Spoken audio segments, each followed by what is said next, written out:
So, this is Doom Forge Dream of Electric Sheep. I'm Darren, IDM, and fucking left to right, etc., etc. Wiggly hand. I'm Amy, I play Isadora. I'm excited about using my brand new notebook. That's what I've got going on in my life. Your brand new what? Notebook. Oh, exciting. Mm. Is this notebook 2? Yeah. Oh, I mean, there is with Salt Fuel. I'm excited about possibly being able to stab things. Possibly. Good deal. I play Esme in what I thought was called Do Warforged Dream of a Deal. Apparently, my agent told me. Apparently, my agent was wrong, and I'm not the star of this show. You should fire that agent. Scandalous! I'm How gonna fire dare that they? agent. Joey and Estelle. Well, that's me, kids. Yeah, I'm Laura. I play Coda. It's real loud in this room right now. I can't say much. What? Laura plays her in a kitchen because she's yeah, I know. I'm very smart and efficient. Well, people make tea. There's like 3 people in the room. Well, there's 2 people and a dog right now. And you're just talking about them like they're not even there. Yeah. That's What really messed an up. asshole, like. Yeah, like you didn't even invite them on stream. Anyway. Actually, sorry. Speaking of firing my agent and gigs, Amy, I have once again been denied the opportunity to work with you. What? Applied for a job with Amy, but it was just no, and I'm not even annoyed about it because I'm going to stick with other place that I'm with currently. It was so funny because it was just like, yeah, we cannot accept you at this time. And I was like, when will you accept me? Who was the who signed off the email? I'll go beat them up for you. I won't. I won't say that on the live internet. Don't say it on the live. Good call, guys. Yeah, I know how to not say things. That is that is not true. If it makes you feel any better, it wasn't a good day, so you're not missing out on much. Oh, I hope you're okay. I got birthday cake. Oh, someone else's birthday. Yeah, it's my mom's birthday. Hey, happy birthday, man. Mazel tov. Happy birthday, Amy's mom. The internet knows. Not written in that wild horse. Mammy Fitzpatrick, mother of A. Fitzpatrick. So about these ducks, Darren. Yeah, guys, when we last left our heroes, you had ventured forth into the red. You donned your essentially gas masks, and were entering with Rook, Red, Monkey. I'm ready to go duck wild. I forgot Red and Monkey were with us. Yeah, they're in full like NPC animation mode as they follow you guys. You guys eventually came across a river stream, and Rook instructed you guys to get to a boat. And as he did so, he was like throwing rocks to like test for magical disturbances as you guys progressed. Weaving in and out of them. Some of them caused the rocks to explode, expand, like kind of like go smash the ground. Like gravity was like turned up to 11, that kind of thing. But yeah, you guys were on the boat. You progressed for quite some time. I think a couple of hours passed. I can't exactly remember how many hours passed. I definitely declared it last week though, but several hours passed. And after a while, you guys came up like a section of the river that was just littered with ducks. Now, I'm not sure if people think these are like the pub duckies, but like carved. But these things are like standing up, like up to your knee, like maybe a little bit more, maybe up to like just under your hip, like carvings of ducks, that kind of thing, like teeny tiny. And you guys best like Rook was don't touch the ducks.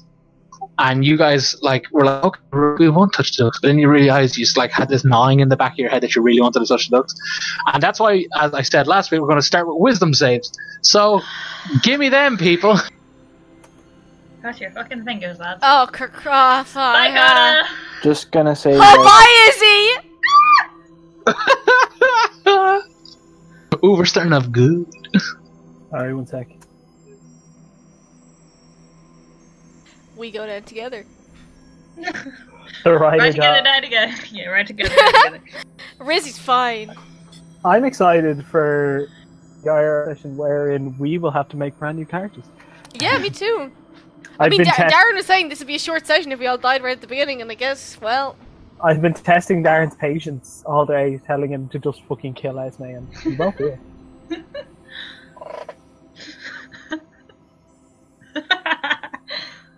Cry harder, Darren. Cry harder. Also, I got an 11. I don't imagine that's going to be great. You know what? You know what? The DC was was 10, but we're going to bump it up to 12 because fuck you. I'm okay with that. Coda, Izzy, Esme, an unnatural need to touch the duck comes over you guys. It's not like a case you dive in after. You're just really curious. Like, what could it be, man? Why are you cramping my style? Poke. Rizbit, you're fine. You're just kind of it's don't touch the ducks, and you're like, why would I touch the duck? Why would I just hang out of this boat at a dangerous angle and touch the duck? I'm just gonna say, normally, Rizbit would be like, I'm gonna touch the motherfucking ducks. Yeah. But he'd be watching everybody else go touch the ducks and be like, I'm not gonna touch the ducks. Now it's no longer cool. So cool as everyone else is doing it. Yeah, Rizbit's the original hipster. He was a hipster before there was hipsters too. Come on, Mike. I want to draw Rizbit with a man bun. And yeah. oh god, he already I have kind it. of does. Yeah. Okay, Rizbit, Sir Rizbit is what I'm drawing before I go to bed. Right. So, guys, you guys reach down and dust grasp the ducky, and it glows, and you guys pull it back up with you. And now, guys, you're sitting in the boat with a little duck. Isn't it cute? One duck or 3 ducks? Oh, a duck each. Cool. Rook essentially turns around and he's like, put them back. No. Who's closest to you, then? I genuinely imagine Rizbit at the back, taking up the rear essentially. In true tank form, that Rook was leading, Rizbit was like, okay, then I'll guard behind to make sure no one just that kind of thing. In my head, I would have had Esme and Izzy near the back, but that's just in my head. If people are want to no, I'd probably be near the front, that kind of thing. We can do that too. But whatever. If Rizbit, Esme, you can tell. I'm content. Rizbit would like to try and tap Isidora's hand. The duck goes back into the water. You know what I mean? Smack the hand. Not really hard smack, but more like a jolt thing, as if Isidora's probably not expecting it. So make her jump and throw the duck back in. Would I be? Oh yes. Yeah, I'm gonna say it's essentially it works, but well, not that it works, but it's a case of oh, Izzy's whoa, but give me another wisdom save to essentially see if the call of the duck, that kind of thing. Yeah, you let it go, and you're I don't know why I took that. This is very odd. It's just oh god, why did I touch that thing? What the hell, guys? Put those back. No, it's cute. It's really not. It's wooden and ducky, and she starts shaking the duck at Isadora. Get away from me. Esme, D100. Oh fuck. Is from shaking the duck. You've angered the duck. The duck gods are coming. My new course. That's a new god. Oh my god, I'm gonna worship the ducks. Ducks. Bread for the duck gods. Please, I turn into a plant or something. You die instantly. 41, wasn't it? No real loss there. It is. Oh, savage. Oh my god. Okay, so let me paint you a picture, guys. Oh no. Oh, that's promising. As Esme shakes the duck, and you hear it starts to glow, a very sky blue, and then you hear quack, and the glow goes, and Esme is a potted plant. That's literally what I said. I love it. What plant am I, Darren? That's what matters. You're a Japanese peace leaf. Like, I literally only know that. yeah. I only know that specific plant because of Hot Fuzz. Hot Fuzz. Is she a sentient potted plant or just a potted plant? Like, can she talk and think and stuff, or is she just a plant now? Oh, that's interesting. I believe you polymorph. Oh, good God. No, Esme is just a potted plant for please roll me a d20, please, Neil. Sorry, I'm busy thinking about photosynthesis. Is the duck that turned her into a plant still in the boat? Yes, it is. Esme, you are a potted plant unless, like, essentially, like, slapped, but obviously you won't know that. That kind of just literally telling you that sort of thing. You were in plant form for 14 minutes. The duck is, like, literally resting beside Esme. I kick it in the water. Seat. Nice. Darren, Yes? I pick up the plant. Cool. Drop it in the lake. No, I just cuddle the plant. Nice. Aw, he's got a little Closest plant. I'm ever gonna get to Esme. Yeah. Oh Aw. my God, that's real sad. He's a good Once boy. I see this happen, can I pop the other one out of Coda's hand? Yeah, it's a case of, like, Coda wisdom save, essentially, to see if, like, the thrall. Yes, I have 14 minutes. Oh Hey! boy. Loser. Yeah, like, Izzy goes to hit the plant, or not the plant, hit the duck, and it's, like, it's so powerful that it basically clips out of the model and just, like, falls into the water. Coda, you should have shaken your duck. So I was about to, but then it's gone now. So Rook, what's the deal with the ducks? He's like, oh, they're, like, bait for, like, the weirdos that live in the river. He's like, they're following us, and he, like, gestures behind the boat kind of thing. Okay. And, like, from... Is that permanent? He's like, we'll find out. And Rook is like, why? Or not Rook, sorry, Red is like, why is she a plant? It's just unnecessary. I'm not imagining that. She is a plant now, yes? No, yeah, she's... My plant. Alright, calm down. I'm only messing. Alright, who's following us? In the water behind you guys, you can kind of like a pale green, grayish, like kind of slimy, like foreheads jutting out of the water with like, it looks like fish fin ear, I think, clearly twigs, and like giant black, large, like again, like they look like fish eyes, if kind of like a bit darker, kind of a bit like blacker with no real kind of color in them, and like 3 of them are just kind of like slowly following the boat. How do we get them to leave us alone? Rook is like, oh, I think we're gonna have to just play it cool, but since you guys touched the ducks, they're pretty much gonna follow us. Just, no one, rock the boat, literally and figuratively. I'm going to keep my loot ready and up. Okay, cool. Just in case. That's fair, So, a couple more minutes pass, like about 10 minutes. And, Rick, can I have a Dex, please? Dex? Who was it? Yes, Risbet. Oh, yay.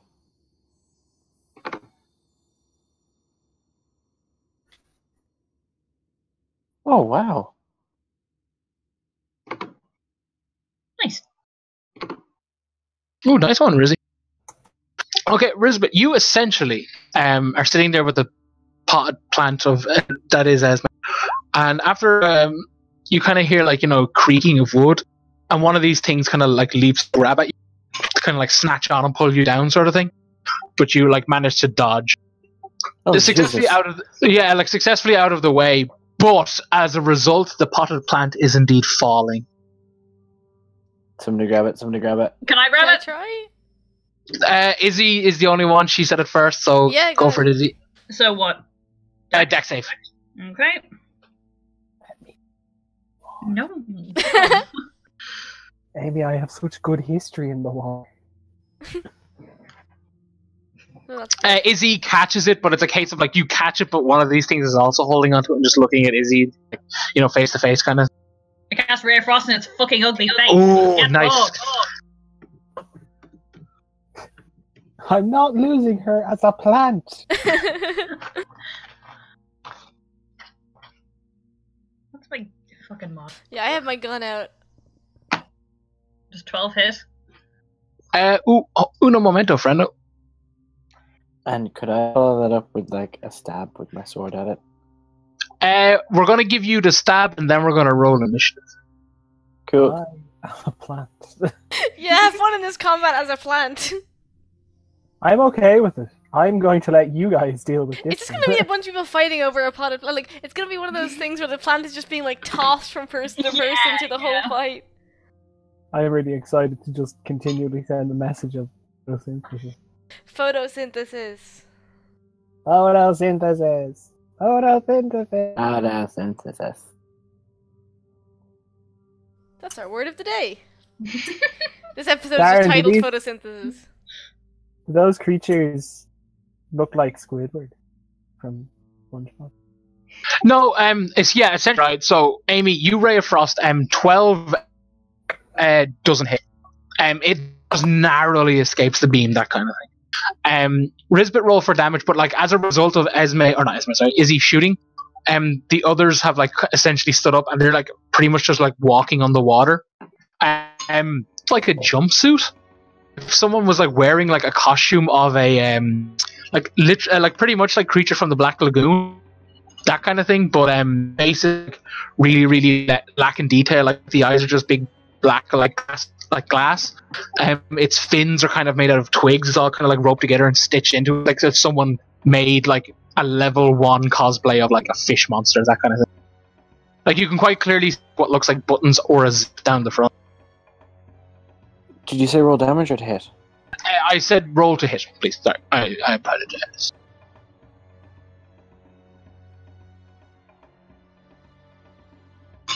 Crit and a 12. Nice. Kill flower as me. Cool. Sorry, I was literally setting up the fucking battle board. Oh wait, what map were you guys on? Were you guys on Dead Man's Haven this entire time? Yeah. Yeah. Oh god damn it! I had the fucking Red Forest picture up, and I thought we were all on it. My bad. Yeah, roll damage. Okay. Alex is still here in Thank you. spirit. I'm assuming the 12 didn't hit, by the way. D12 did not know. The basically the blue is the boat, as you'd imagine. As these guys kind of descend on you, there are some coming from the they're like tending to with like a bow and arrow, the big crossbow thing. Red has that sort of thing. They're kind of like dealing with their own shtick. But yeah, that's nice damage, Izzy. And can everyone give me initiative?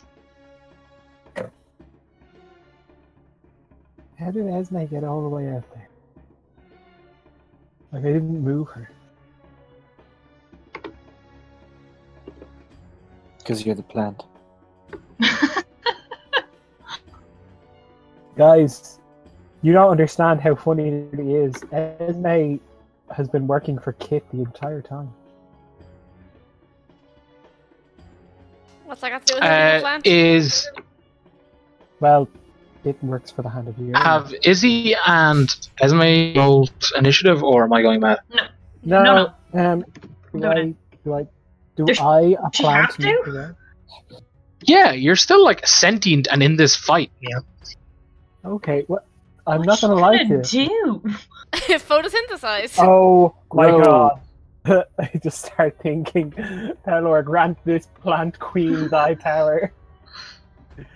Let sunlight free me from this form!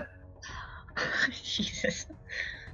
Shroud, kiss me now. Can you go into your werewolf form while you're in plant form? Oh my god. Like I just hybrid got plant hairy. wolf? It's just a hairy. It's just a hairy plant. A hairy plant? Or a real leafy dog? No, Like a 'cause dog the that's just come dog- out of the bushes and he's got twigs Izzy, or not sticking Izzy? out. Sorry, Coda, you're up. Cool, okay. Which is the one that's like kind of grabbing it? Izzy and Esme is the one. Do you want at the back here? Okay. I thought I uploaded the custom fucking tokens, but I didn't, so and it'll just eat That's my fine. internet. So we're just going with standard bandits. 2 sharpshooter advantage, 2 grit points. Cool.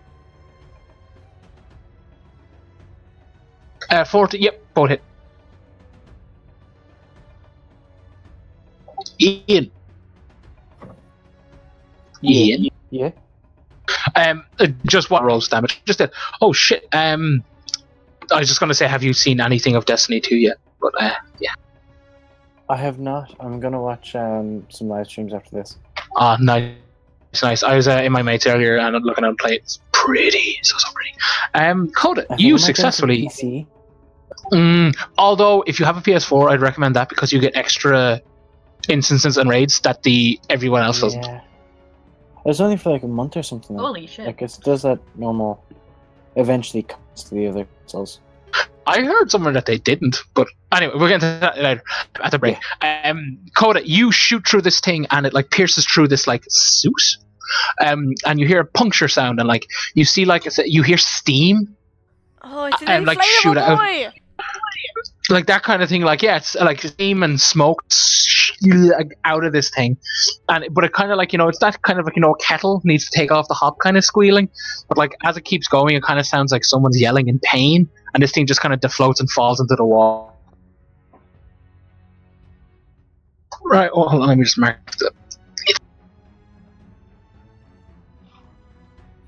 Uno momento, friends. I need to double check the wording. Why? Why do you feel bad? I feel there's definitely like some sort of innocent swamp creature in there that I just murdered. Innocent! They're trying to murder us. Maybe they're trying to invite us for tea. You don't know. To be honest, No, do you know what? Do you know what? know. You're right. That's exactly what it is. Fucking hell. Laura, how does it feel to actually have disappointed Amy? I feel like I feel like I've done it before. It's not the first time. I feel like, I regularly disappoint Amy. But how ashamed are you? Oh, very, but I'm like generally always in D&D, so it's fine. Yikes. What's that red thing there? This one here, the one that we'll refer to as number one, is standing on the water and he shakes his duck and he's making this noise. Like he's just like kind of like weird sigh gasp things. And the duck blue and like gets really intense and you just hear quack and it stops and a flaming sphere spawns in the middle of the boat. Can Risbit and Laura give me Dex saves, please? Risbit and Laura. Like, am I here? Yes. This is it. We finally get to kill Laura. Replace the token with just a Laura token. I mean, guys, I often, like, in a string of sentences, change between PC and actual player names, so don't take it too seriously. Is that 22 your dex? Yes, it is. Oh, fantastic. You guys I believe you take half damage or no damage. Oh, half. Okay, cool. Okay, so,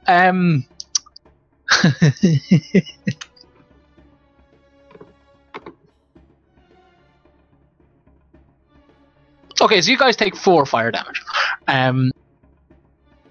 But you hear this thing kind of go like, and it kind of is a bit down towards Esme. So Esme, can you make save, please? Laura. I'm holding the plant. Resistant to fire. Isadora and Esme, can you both make saves? Also, Neil, you can't make a save. You're a plant, so you immediately... Is it Dex? Dex, yeah. Okay. Darren.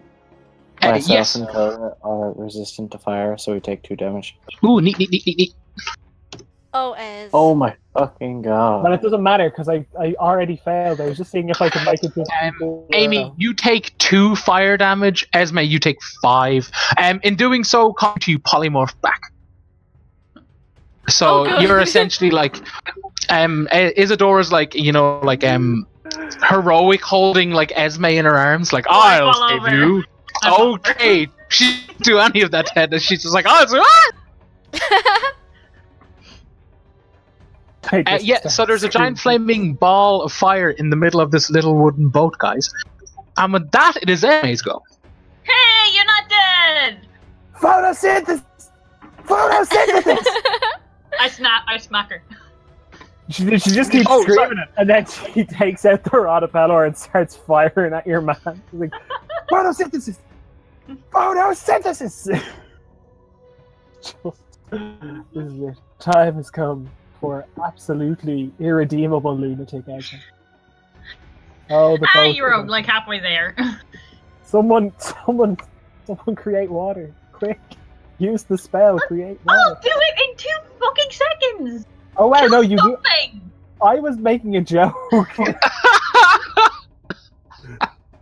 Anyway, I will attack the one shaking the duck. Yeah. That hits. I'm gonna use. Oh. I'm gonna use. Do continue. You're a bully. I'm gonna use my bonus action to ironic. Use my to do a second attack. Yeah, you are. Shame it misses. Why? Wait, why didn't the first one hit? The first one hit. The second one didn't. No, I forgot to. Insightful fighting. I forgot to do insightful fighting first. So basically, I don't do sneak any attack, cool right? damage. Yeah. Which just is really shit. Is the thing on fire right under Esme? Yeah, Esme's like in front of the flaming sphere. Okay. Esme is a dragon. She doesn't feel fire. But there's no way, like, if a creature starts its turn, so, well. That's shit. Oh, wait, there is. It's in the first fucking line of the fucking spell. It's at the end of the turn, so technically I didn't do anything wrong. Can you roll some damage? Esme Thank you. Esme is the chosen of Pelor, and that means she's immune to fire, so it's fine. Dex save, please. Well, apparently I was wrong. Then Pelor has not chosen me. Everyone. He's the god of light. Idiots. Yeah, but that also has like fire in Fire there. makes light. He is pretty much the god of fire. So does lightning. Now, see, I'm still the chosen of Pelor.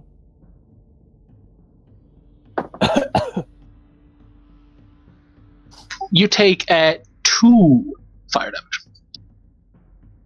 And how much? I took 5 already, didn't I? Yeah, but it's okay because if you remember, rogues have evasion. So since you did that thing, you don't take any damage. Evasion is. Oh wait, do I just? Yeah, if you pass. If you successfully say if a spell or a trap requires you a dex save, you say. I thought it was a bonus action thing. No, I believe it's a reaction. Yeah. Cool. All right. That it is. So that was Esme's go. And now we have this one here. And I'm just going to run over to the boat and kind of like wiggle its hands and be like, No, I don't like. I'll leave you guys make a con save for this. All of us? Everyone? Hold on, let me just double check. I'm just trying to think. I accidentally enabled sticky keys. No. Oh, a strength saving throw. Oh boy. Oh no! Wait, I'm good at these now. Ha! Strength. I am strongest boy. Darren, is it from everyone? Yes. Okay, grand. Because this thing is here. This thing is here on the edge of the boat. Is it trying to tip the fucking boat? No, it's like stepped up onto the boat. Oh. Okay, so hold on. Okay, so Esme and Coda will take half damage. Oh wow, that roll. So you guys take 3, I believe, is it 3 or 2? 2 necrotic damage and suffer no extra effects. Brisbet and Isidore, you guys take 5 necrotic damage and cannot take reactions, as this thing shakes the duck and chants, kind of. It glows, and like these black tendrils of like necrotic energy shoot out from it. Ugh. Wowza. Guys, just throw some bread at the ducks. And with that, Isadora. Is it actually on fire? Where the sphere is, yeah, it is. It's starting to ignite. Like, it's not spreading rapidly because it's only been like 2 rounds, that kind of thing. Can I try to put it out with Ray of Frost? Yee.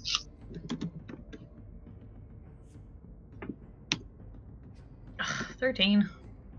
Yeah, it hits. So that successfully puts out that bit of fire, that kind of thing. Is that all you should do, Izzy? Yes, it is. Because I don't think Cool. we can do much else. Alright. Rizzy. Me? Yep. I'm gonna walk over to the guy who's on the corner of that boat. Okie dokie.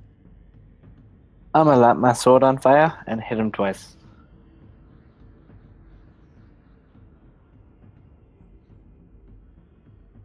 A 12. No, 12 misses, 18 hits. Cool. I'm gonna add a level 2 smite to this. They're not Okie dokie. dead or fiend, they're not. They're not. Grand. Not grand.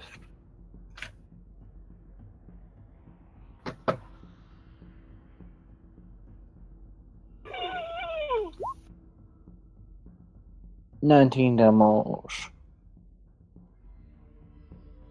5 fire. The rest is 9 radiant. I don't know what the plus 5 comes to. The duck begins to quack. Oh dear.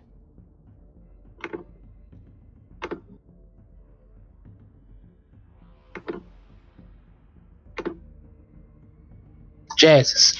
I'm at the. Oh, Laura, you're back I am. perfectly in time. It's Coda's go. Cool. Is the boat still on fire? No, for the moment, it is not. Cool. How's the one in front of Roosevelt looking? Is he... Yeah, he's taking an old baiting. But he's still Duck's up? quacking more. Oh boy. Maybe I should stop him before he does anything weird. Yeah, oh boy. Yeah, fuck it. Last grit point, sharpshooter advantage, then one without advantage. Got my grit point back because I got a crit with a firearm. Nice. That was a gamble that paid off. Alright, now to do a shit ton of damage. Please. Eat that. 48 damage. Nice. Nice.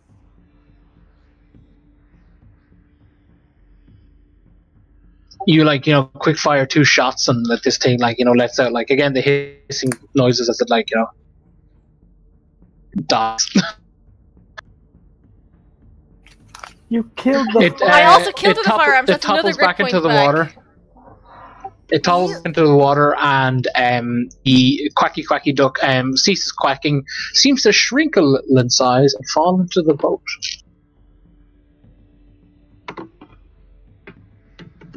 It is this one's go. Wait, if the duck falls into the boat, does it? Yes. Will I be able to use my move to run over and throw it off the boat? Mm-mm. No, it would involve you bending down, picking it up, and get rid of it, kind of thing. Right, yeah. Uno momento. Quack, quack.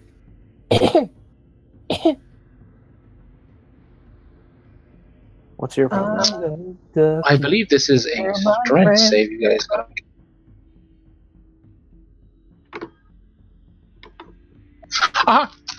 Strength saves, everybody.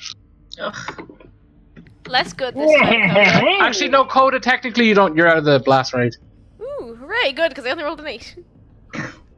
Esme, the werewolf queen. Oh, you thank guys God. got this. Come on, team.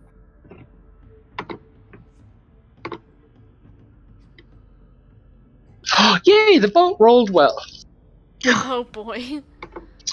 This one, he's holding the duck in the air and doing that weird gaspy sigh thing. The duck is quacking intensely. It quacks, and a gust of wind just goes and wallops the boat on the side. And you guys, the boat does not topple.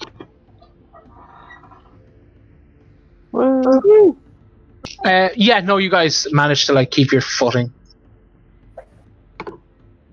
Yeah, it's disappointing about what it's done, but sure, life goes on. Esme. I would like to attempt to use my insightful fighting ability.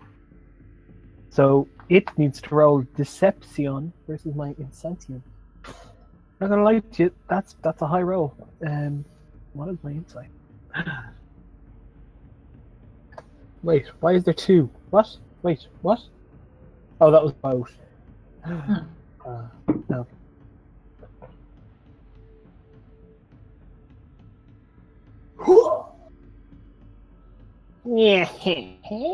Nice. He has calmed down and is no longer screaming photosynthesis. But he fails to hit. I think. Uh-huh. Fuck you, Doc! As the disc of light flies by, the duck's eyes flash a bright white, and the disc is absorbed into it. It's a bit of a quack, isn't it? That's my light disc! The duck is glowing a radiant color. And then he goes up to the side of the boat. She's getting ready to after that light disc. Isadora. I take Esme's sleep so she doesn't jump into the fucking water, and then I'll cast Ray of Frost at the guy. Nice. So I'm going to type in D28, which wouldn't have done anyone any good. That should be 8. I forgot to add the +1. Yeah, this thing takes a solid. Oh, get it. Oh no, yeah, I'm just gonna say if you don't want to die, just leave now. It shakes its head. It's still going. It took a solid block of ice to the chest, but it's still going. Risbit. I'm gonna toss that duck out of the boat, and that'll be pretty much me because I don't really have any range outside of my hand axe, and I can't keep that. Wisdom save, please, Risbit. Okay. Now Risbit is the plan. 19, Darren. As you pick this duck up, it's just like, no, Risbit, we can be friends, and you're just like, yeah. Fired into the water. It's like, oh, I will grant you 3 wishes. Ain't doing that to nobody. Coda. Cool, guess I'll go for a 3-kill streak here. I still got 3 grit points, so yeah, 2 more with advantage. Oh boy, those are terrible. Boat miss. Oh, God. Oh, actually, I can only make 1 that turn because I had to reload. Yeah, they missed anyway. You just embarrassed yourself. Yeah, I just did I had a good few rounds, and now I'm back to good old-fashioned Coda. It's because you jinxed him, man. 1 sec. Friends. It's gonna get really fun now. I'm pretty sure this is Dex. No.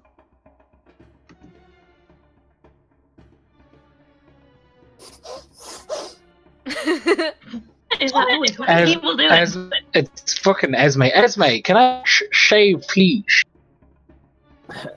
Get ready for that crit 1, kids. I have a +8. This should not end poorly. But please watch. Oh, well done. You're fine. Oh dear. The individual holds the duck up, brings it down to their waist as if aiming something, and pushes the duck out. Its eyes ignite as a lightning bolt style blast of radiant energy comes flying out, and you take a total of whatever half of 34 is. Does hold on. Wait a minute. Oh, you technically don't take anything then. Yeah, well, I take nothing. I think you take nothing. I'm pretty sure that's how it works. If it's my because I don't think I haven't Evasion.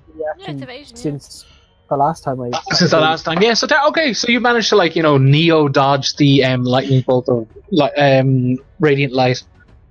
This thing is it's waddling away. Oh, Isadora. Well, it didn't heed my warning, so I'm just gonna blast again. Also, Well, it's no, I'm Esme's not. rod. Wait, it does? Well, didn't it absorb Esme's rod? no, just a little bit of light. Oh, Yeah. I thought it absorbed the rod. Okay. No, it was like the beam of light that came out of it. Oh. Yeah, Esme's stray, or Isadora's stray shot, like, slices like a random duck in two. Risbit. Well, I'm gonna give Bardic Inspiration to Risbit. I ain't got no range, Give people. it to me. Give it to Coda. Oh, fine, take it. Is there any part of the boat still on fire or anything, Dan? No, the guys at the top are kind of like handling the last like stray one that kind of like essentially when you look to your left you see Rook holding down one of these things and like essentially like Red about to like point blank shoot with a giant crossbow thing. Okay, yeah, I'm just gonna be like, put my sword back out and watch what else happens.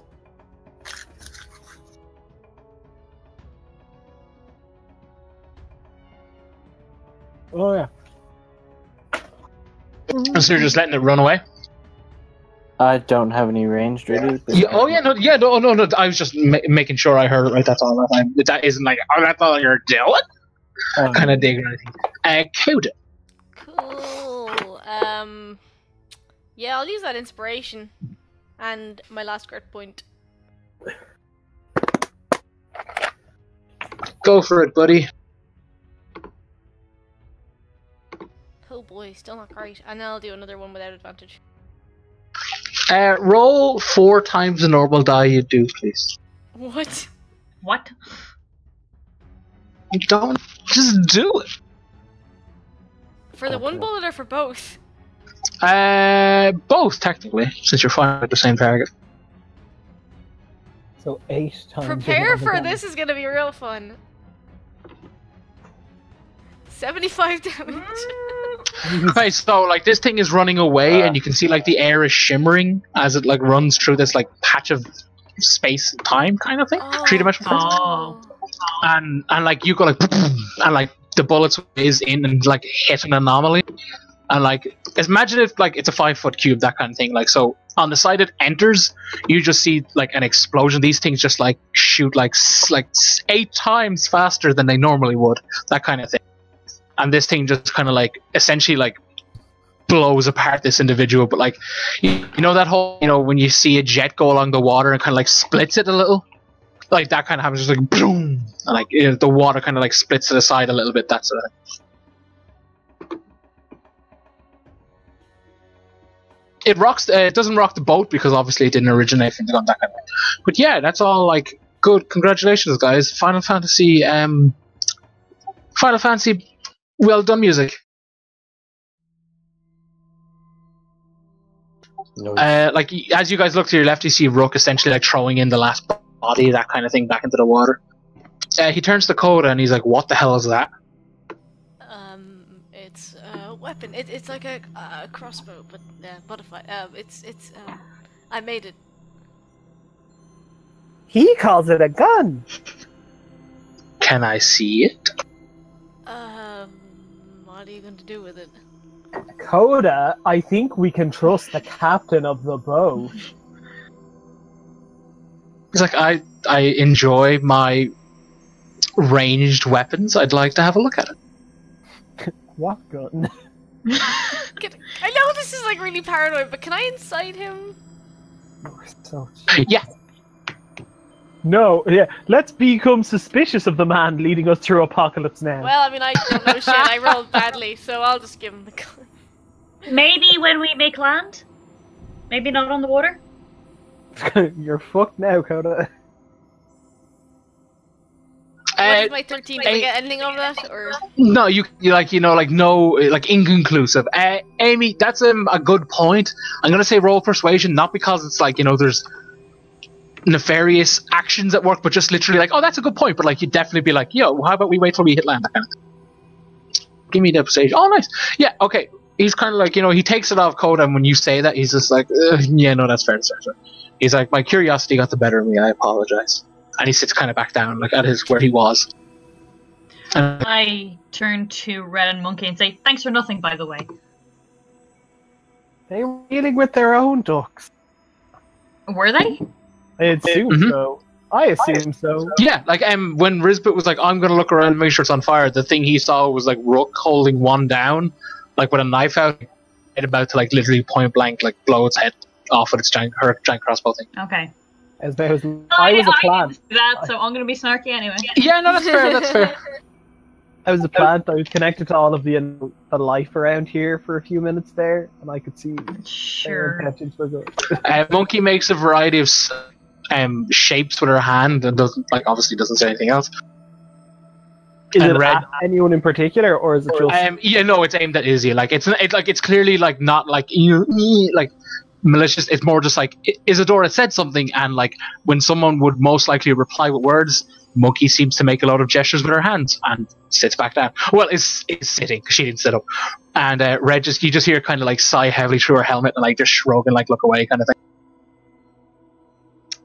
That's nice. They have communications problems, like most relationships. The realism of this is really outweighing the surrealism of this right now. Yeah, Rook kind of said Izzy looks at Red and he's just like, anyway. They're gonna sleep together. Totally. Monkey, watch out! Red, watch out! She's a war boy. And then So- sits back down and thinks about other things. What remains for the rest of that day is navigating this river, this stream. I'm going to ask everyone make survival checks, just because at one point you guys kind of hit like rapids, and it's more a case of just like using your wits to kind of like not fall overboard or that kind of thing. That's mainly the only prompt that you guys get for the day.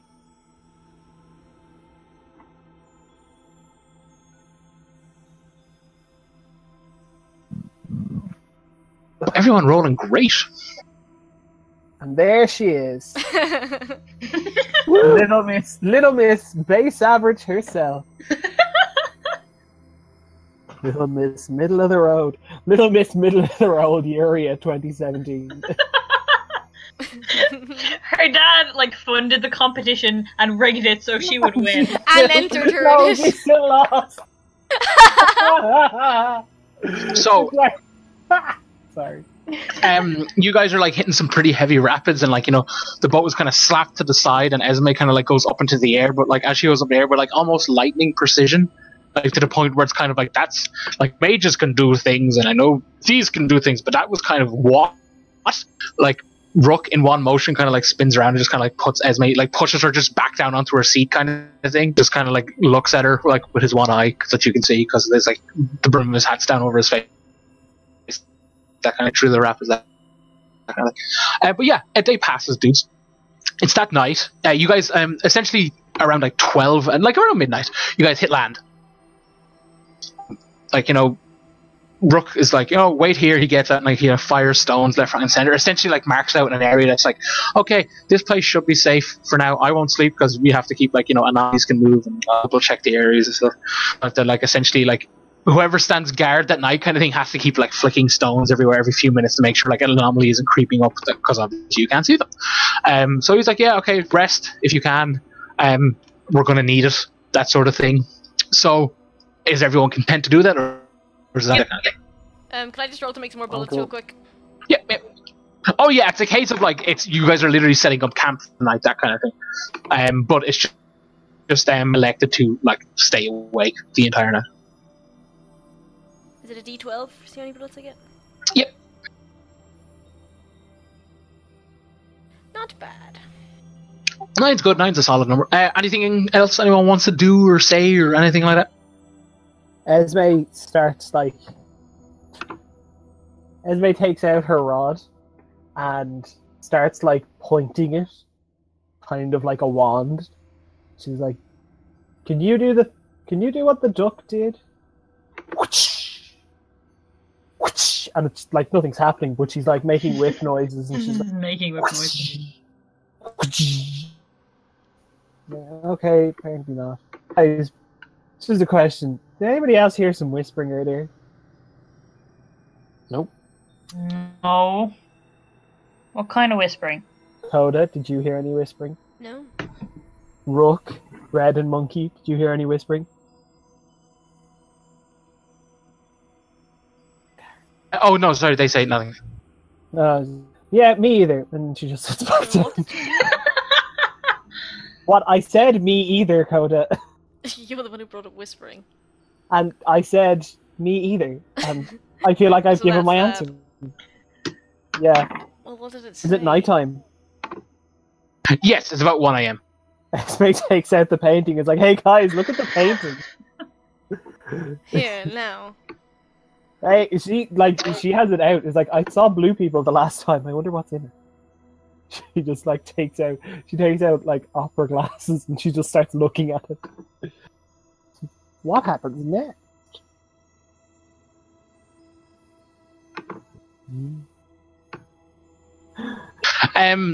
When so you're showing Rook the gun. Yeah, so like it's what like in what capacity? Paint me a scene. I don't want to Laura. like hand it to him immediately. I'm kind of just like I'm being very cautious at first. Like I'm kind of holding it out to him to show him, and I'm kind of describing basically how it works, but I'm not like handing it over immediately. If he asks, I might, but like I'm very much kind of keeping. With your eyes, not with your hands. Exactly. Yeah, no, like as much as you describe it, he does like be like, "Can I hold it and mess?" Like, and not mess. We kind of like, can I mess with it? Can I like essentially? Someone? Yeah, it's like, can I like, have a feel of it, kind of thing. Is that a year nay from Coda? Yeah, I guess. Yeah. Okay. Yeah. Yeah, he only enthralled in just out of like a genuine curiosity for this, whatever this thing is. I don't know. You could inside it, I guess, if you want. That's cool.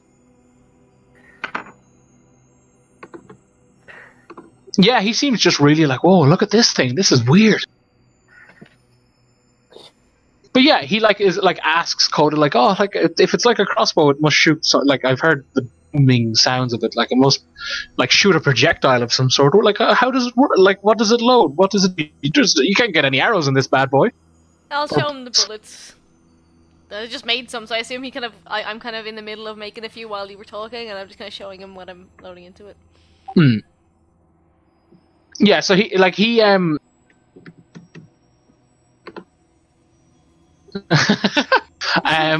yeah, so he for a total of 5 minutes. Okay. So around the first 2 minutes, he's like, you've showed him like, this is you press this, and then the character like rolls out to the side, or like again, I've always pictured it as just like a really like steampunky revolver. So like maybe it's not 100% like what you think, but for the sake of moving forward, we'll say it operates like a traditional revolver, like the chamber comes out to the side, that sort of thing. Or maybe it can go down. Ooh, but anyway, never mind. So like it comes out to the side, and like Coda's like, you slap it here and you slip it, and he's like, ooh, and like the 5th minute, he's essentially like gunsmith playing, rolling it around his hands and stuff, like spinning it like where the trigger is and stuff. And he's like, oh, that's really nice. It's jammed, by the way.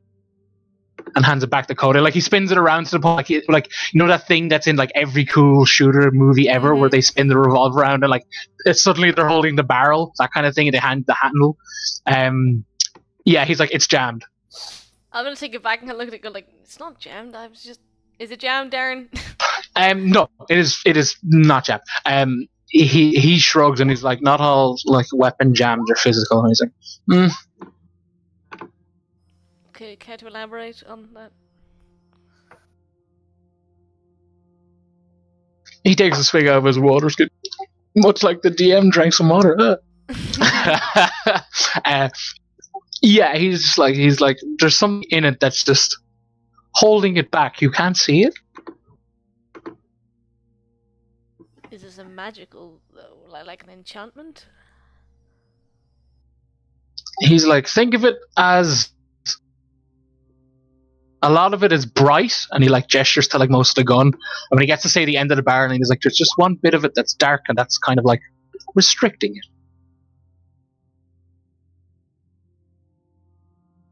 And do you know Wait, what? brighter? And he's like, oh, such things are beyond my capability. I'm sorry. He's like, it is a formidable weapon out of. And you say you made this? Yes. He's like, oh wow, you must be very skilled. And he essentially like stands up, like, and kind of like goes about like patrolling and flicking rocks and stuff. cool. I spend all night trying to figure out what the fuck is wrong with my gun. You have to unleash its true form. Gonna digimorph. Yeah, I'm very concerned. It's gonna start talking to me. Yeah, probably. For sure. Yeah, I'm gonna so- just like spend my night examining that. I'm not gonna sleep. Yeah, that's fair. That's fair. So you four go sleep. That's cool. Esme, you wake up frisky apparently. Anything else anyone wants to do, or is it a case of like it's the next day? I'll rest. And just rest. Cool. So it's the next day. You guys like are woken up by Rook, who's kind of like, we have to go now. There's like an anomaly creeping in. You seem like flicking rocks, and there's like again a lot of the air is creeping towards you, and there's like when the rock passes through it, like flames wreath out, like kind of almost like flamish tentacles, that sort of thing. And he's like, yeah, we need to go. This thing's lying through its path, and we're in its way. So let's mosey on. Let's mosey on and not disturb the natural ways of things. Yes. Let us do that.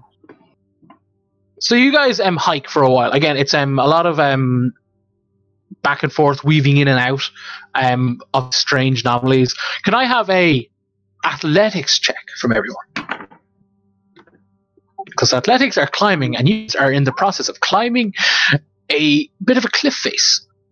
So not cliff face, but it's a case of like Rook is like we just have to climb. That sort of thing. Yeah. Look at those 320s.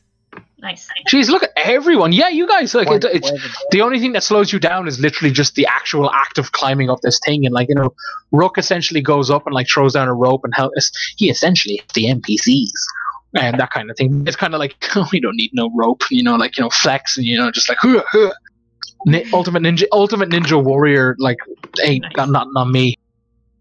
That sort of thing. But yeah, you guys get to the top, and he points forward, and he's like, right, we have to go through this house. And before you guys is it's as if like a typical, like, you know, medieval home house, like a well-made stone house. No, not the Nilo summer home, you shit lad. It's essentially detached from the ground, like it was ripped, like, and it's floating. It's up in the air now, but vines are coming out. Like essentially, if vines grew through a house, and this house just began to float like it just started to float away with like, you know, with like force, to the point where like essentially the vines are hanging down like ropes, like at an angle, so you guys kind of have to, like, you know, the whole like holding on underneath and climbing like slots, like that position, like under over sort of thing. Yeah, he's like, yeah, we through that house, so you guys are all okay to climb, you know, dangle from ropes and stuff. Yeah. Sure. Suppose. Yeah, so he's like, okay, I'll go first, and if I like say it's all clear, you guys follow me up. Is that cool? Yeah.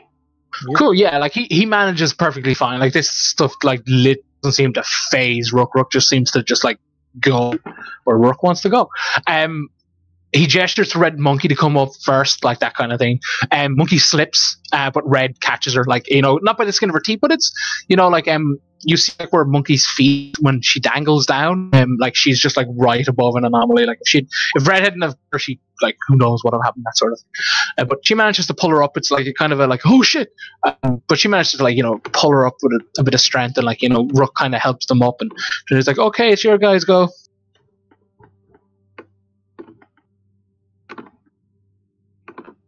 Darren, can I have the grappling hook? The grappling hook, yes, but it's a case of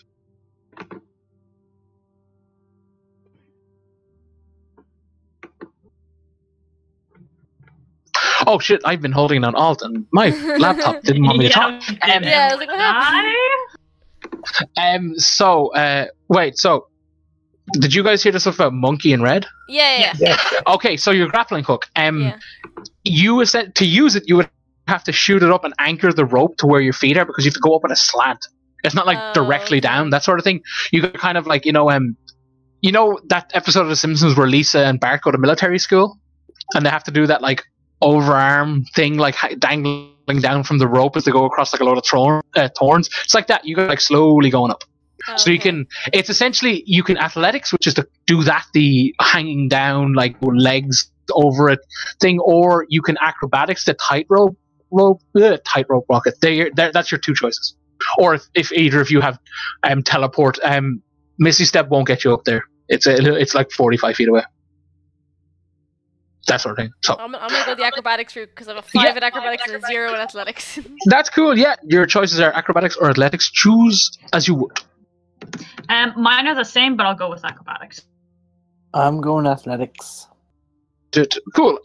Izzy, can I have a dex save, please? Sure. So Izzy falls. She manages to, like, quickly thinking on her feet as Izzy does. Go grab, like, it's essentially, since she's acrobatics, it's like, oh god, and she like reaches out to grab one of the vines. She does so. It's kind of like a jerking motion. You're kind of like, oh god, I fell. And you hear a slight like, Yeah, she lets out like a very short, sharp scream. Can we help you can her? see. No, she's getting up fine, but you can see that she has grabbed. What she caught herself to fall on is the bat arm. Oh. Esme will like hold out a hand, and she'll kind of werewolf it up a little bit. It's like, I'm stronger this way though, so don't worry. Presumably, like, carry Izzy if Izzy could climb to him, but no. try and help as he can. She'll take Esme's help and she can get up just fine. But that's it's yeah.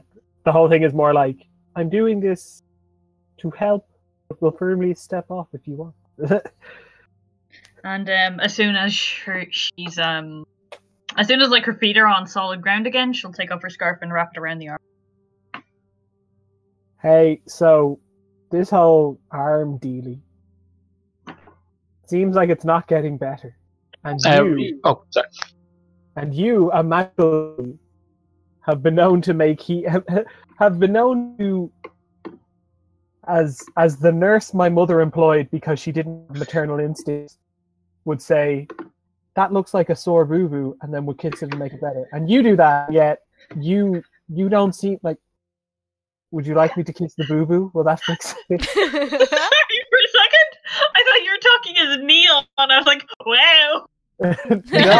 For a second, I was like, what is going on? I am uncomfortable. I was just right out. My mother didn't employ my nanny, we just lived in her house. The rest of it's all true. No, it's just like, the arm. It's still sore. I mean, it's like it's muscle damage. It'll heal. I just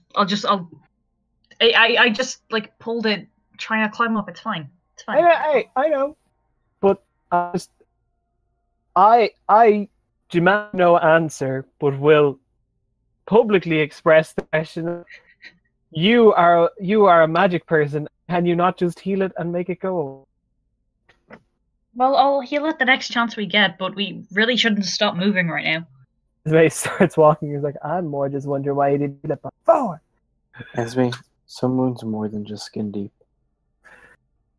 4 deep, thank you. Esme single tear, and it's because what I'm about to write, which is really funny. Okay, but yeah, that's fair. I understand. Let's talk with the others. Rook approaches in. He's like, "Are you okay? You okay to continue?" Yeah, I'm fine. It's not a case of that he doesn't believe her. It's just more just like, "Are you sure? Would you like to rest for a minute?" That kind of thing. No, I'm fine. We can keep going. He's like, "All right, all right." Cool.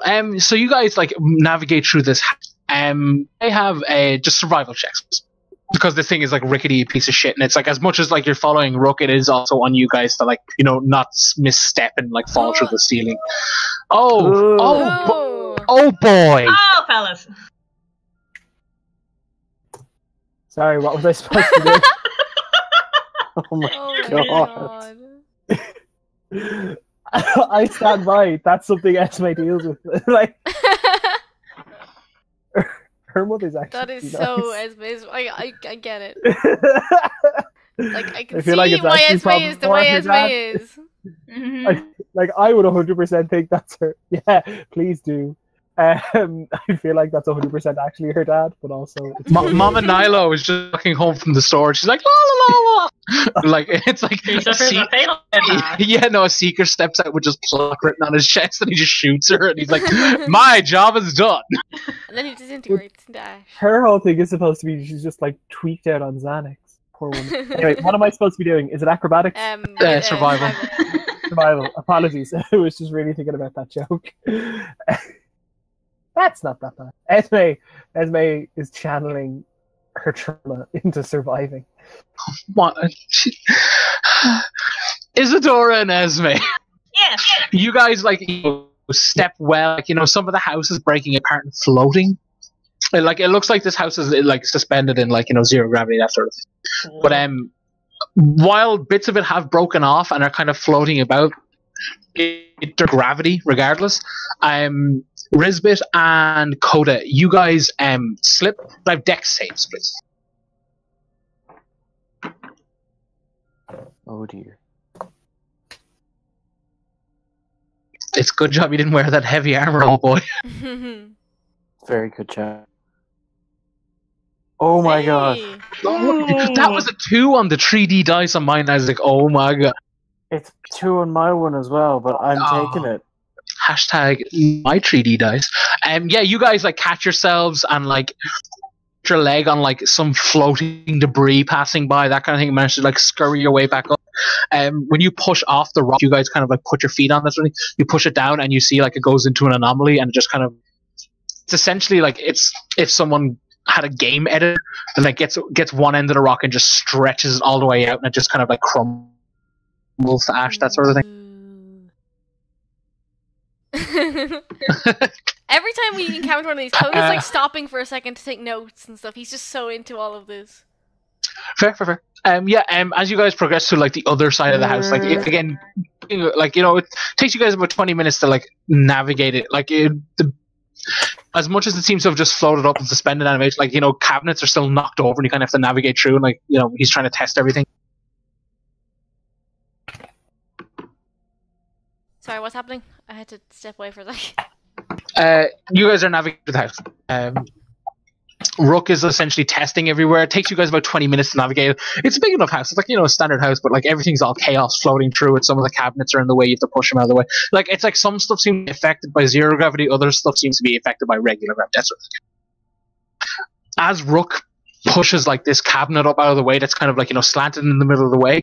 You guys hear kind of like bell, not bells. Like a bike bell. Like like the ring things that you have on like just a cycling bike. Yeah. That if it was slowed down, like way down. And as he pushes the cabinet back, it's almost like imagine a football was on the side of the cabinet you couldn't see. So when he pushes up, it squeezes against the wall and pops out to the right on your guys' side. And it's this weird geometric shape, but if like someone had hollowed out the middle, so it's kind of like the line art of a geometric shape. It's kind of green and like pulsating and glowing. And he's like, nobody move. And he's like, okay. And he's like holding this cabinet up because it's like caught him by surprise, so it's kind of fallen down. He's like holding it. And he's like, okay. And he's like, this is essentially what people like me come in here to find. These things are worth a lot of money. I guess since y'all are here, like it's your first time, one of you nab this if you want, as like your first time sort of thing. He's like, people like me who work for certain. Like no, because that implies that there's more than one. But essentially, like he's like the treasure hunters. Like we're kind of like illegal, but there's a room for like people use these.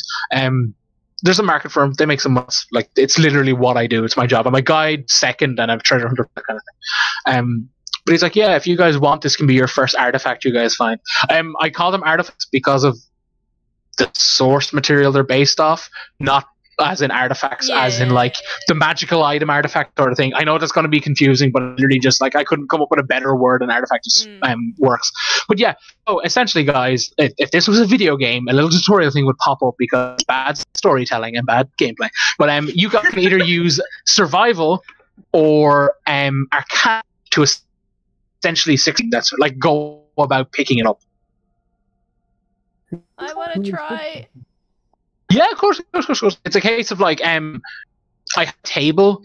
It's essentially like how many of these things. That's our kind of cool. Yeah, that's a solid number. I have a table of how many you guys bring back. So like essentially, if you guys keep these and want to share the gold, you guys talk to Rook and he can like set you up with like a pawn shop kind of thing, and you guys can make some money. Like he explains all this kind of They that have sort of no thing. like use or value other than just selling them. Yeah. No, well, you can. They're like basically just like an unidentified magical object kind of thing, to the point where like identify will help, but there's certainly more component side of magic. You although like again, just I'm explaining this like as a DM kind of thing. Like Rook would probably like give you like a micro condensed version of this, but most of them are kind of magical and components where you have to have more than like 2 or 3 to put them together to get something out of it, that kind of thing, which is incredibly risky. It can literally and figuratively blow in your face. It's like sometimes you can get some that if like you use identify like a spell, they actually have like intense like OTT magical properties, but usually a massive penalty for using so. That kind of thing. Like, you know, if you have it, say, equipped in quotations, like every round fight you'll lose like 5 HP, but you'll have like a +6 to attack that. So, you know, like not that this one does that, but like it's that, like that's the kind of theory behind it, that sort of thing. Just like throwing random numbers out there. There's not actually one that's broke. But yeah, that's the shtick behind it. Coda, you essentially like are like, ooh, Arcana, and kind of like see, like, I guess, less faint areas that you hazard a guess that you might be able to grab, and as you're kind of going for it, kind of like, yeah, no, like you're gonna have to nab it like at the bits that aren't pulsing, that sort of thing, and you kind of grab it. It's quite big. It's like the size of not a football, a little bit smaller than a football, like just small, but like it fits in like the bag of holding. Like I don't know, I never asked this, but I'm assuming you didn't bring Henry with you on this. Or did you? I was kind of operating on the assumption I did because I'm wearing the portable forge. So I assume I do. But if it's okay, cool. All right. Well, yeah, no. No. It's more a case of we might just have to add a few more rolls at the things, but like, I mean, it's not a case of like, I could put Henry in someone else's bag of holding temporarily. If you put a bag of holding instead of a bag of holding, it destroys both bags of holding. Yeah. Okay, never mind. Yeah, he's with me then. Okay, I can roll extra things for him. That's fine. Yeah, no, that's it's. I'm not giving out. It's more just a case of like, just someone just adds more fucking chaos. So yeah, that's cool. You successfully have 1 artifact. Yeah, just mark it down as 1 again. Just like, we'll get to that later. But yeah, Rook essentially kind of gives you the thumbs up, and he's like, "Congratulations, you guys are officially treasure hunters now. Are you all excited?" And he flings this cabinet off. Yes.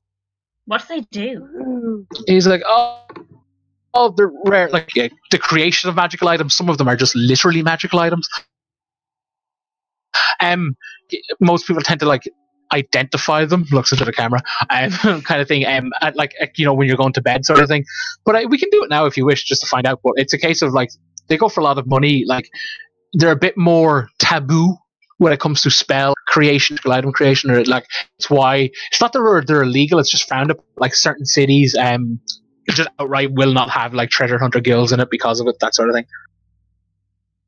But he's like, yeah, it pays the bill. I'm very neutral on it. He's like, so if it's like anything, a person could pick up a sword and go murdering or go kill a dragon. It's the same thing in my book. What creates them? What are they made of? He's like, as far as we know, the forest makes them. They're kind of like a byproduct of like situations like this, make gestures to like the house.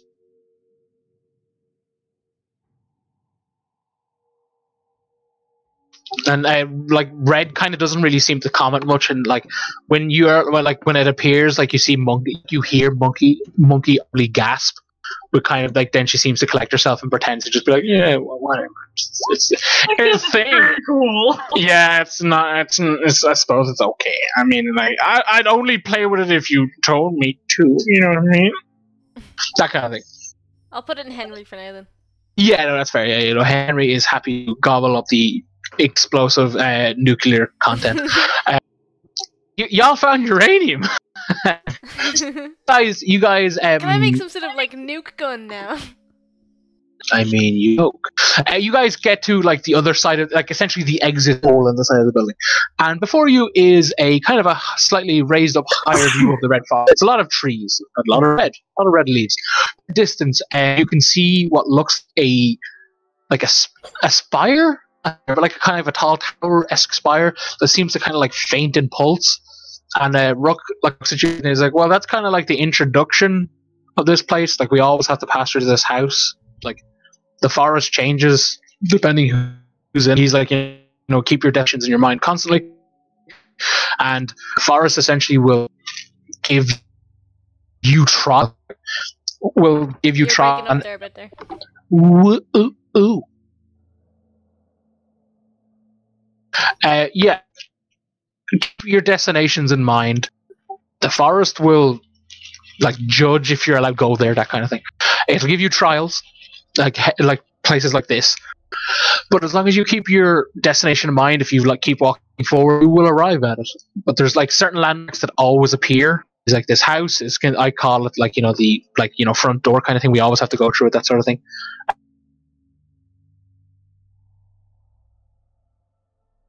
Looks away. He says that kind of thing. What? You cut out after your front door. Woo. The spire in the background, like in far off distance, essentially the thing on the art. Hold on, that's not fire from this thing. Like kind of fades in and out. It's like really faint, and he's like, "Oh yeah, that's like the two constants seem to be this house, which I call the front door, and that thing in the distance. But I've never been that far." And as he says, "I've never been that far," he kind of turns away abruptly. What is it? He's like, "Well, I just call it the spot in the distance, which is me." The stiffy and the liffy. Wow. But yeah, he kind of like you know, awkwardly clears his throat, and he's like, "Right, let's proceed." And essentially, you have vines down again. It's like the same kind of thing you did up, but then so athletics or acrobatics, friends, you decide. Athletics, please. Oh boy, that was my better skill.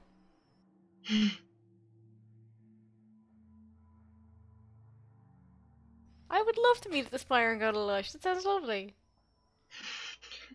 Is there a lush in the Red Forest? Oh, can we go to Lush? I feel like like all of these guys need bath bombs. All of these guys. No, need I'm just gonna kill you if you start asking about Lush. Rocks fall, the party died. No, we might get a They sponsorship. do, but it's like all of the same thing because it's all made from like the red leaves. So it's not that great. Red leaf toast. Red leaf toast. Oh no way. Yeah. I just think that. Yeah. Ooh. Esme, Queen of the Actors. Hey! Oh, look at Izzy! Look at these wonderful rolls. Ignore my That's one. good. Ain't no arm slowing me down. Cuts off the arm and grows a new one. Ooh. Well, The boat doing well. that's not the boat. That's Rook. As you begin to you were acrobaticing down. Yes. Yeah. Yes. So yeah, as you kind of lose your footing, you hear kind of like a boom, and like as your footing goes down, an arrow hits it. Like it's not like piercing it, but like it's essentially like as your foot leaves the vine, an arrow passes through just as your foot's going down. So you step on the arrow, that kind of thing, and regain your footing, sort of thing. You're like whoa. And like from behind, like Rook and Monkey and Red are still up there, and he just like it definitely came from him, but he doesn't have a bow. If that makes sense, like it's quite literally like the trajectory, the angle, everything. It's like literally like an hour, like a gigantic red arrow is pointing towards him, and he's just kind of like, what? I'm gonna give him like a real weak smile and a thumbs up. He does not. Sorry, it's worth noting that like as you're kind of like looking back, like he's just like, what? But like you can see Red's helmet is just like glued to the side of his head as if like I fucking saw you. Don't act like I didn't. Shit. Yeah, like she's straight up just like, and Monkey's just kind of like, if she had a nose that was jutting out, she's just like picking, kind of like, yeah. Oh, Monkey. I like Monkey. I mean, I don't because they shot Izzy, but like, they're fun. Hey, if we're gonna split hairs, because I will always defend my NPCs. Terrible, awful NPC. Technically, Monkey never shot anyone. But moving on. I have also shot Izzy, so I can't say shit. I mean, equally, Coda's brother is complicit in, the systematic oppression. Literally not talking about that though, Neil. I know, but I'm just putting it out there. You can't really have a hierarchy, Gotta just treat each other equally and say we're all awful. End of the day. But yeah, as you guys like could combine with that and the rolls, you guys are like fine enough to go down and that sort of thing. You're gonna get to the edge. Not the edge, you get to the base, and it's like just before you is a large forest. And he's like, right, so we're gonna proceed very cautiously. Do you all have your destinations in mind, that kind of thing? As I start cycling through. Well, like, are we aiming for the library place first, or the place we're actually going for Ozzy's quest? He's like, sorry, that was my character. I should. Oh yeah, no. He's like, up to you, but he explained. If you want to ask that in character, he explained like, just think of where you need to go, and the forest will provide. That kind of thing. So where do we want first? Yeah, that's honestly up to you. Out of character, sorry. What is the place that Ozzy wants us to go? Is it like an outpost kind of place? Huh? Okay. An outpost, the house of the sleeping giant. Oh yeah, that's for like our plot quest thing, and then we have the library. The library. So let's go to the library first. Okay. Cool. It's a case of. Oh. Yes. And we'll do both. Yeah.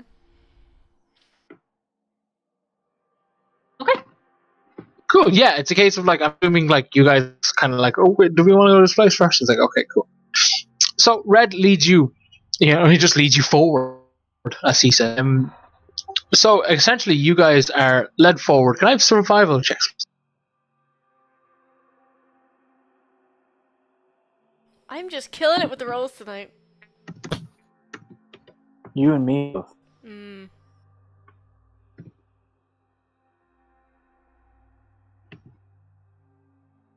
Ooh, look at Izzy. Izzy will guide the way.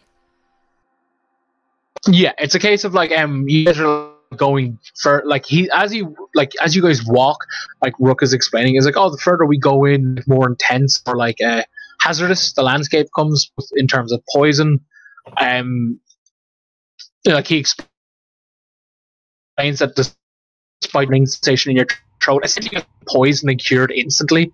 So like it doesn't negate the pain, but you guys are like not going to die or take poison damage. But it's a case of like, okay, like it's constant. And he's like, I wish there was a way around it, but hey, like the things we do. Do I feel that with my immunity circlet? Yes. Oh boy. Because that's immune to poison, not disease. Ah. Is Rizbit immune to disease yet? I can't remember. I think so. Yeah, I am. Yes, you get that like Rizbit's burning sensation would be slightly different. It's more just probably the poison getting in, that sort of thing. If you know what I mean. Wink. Wonk.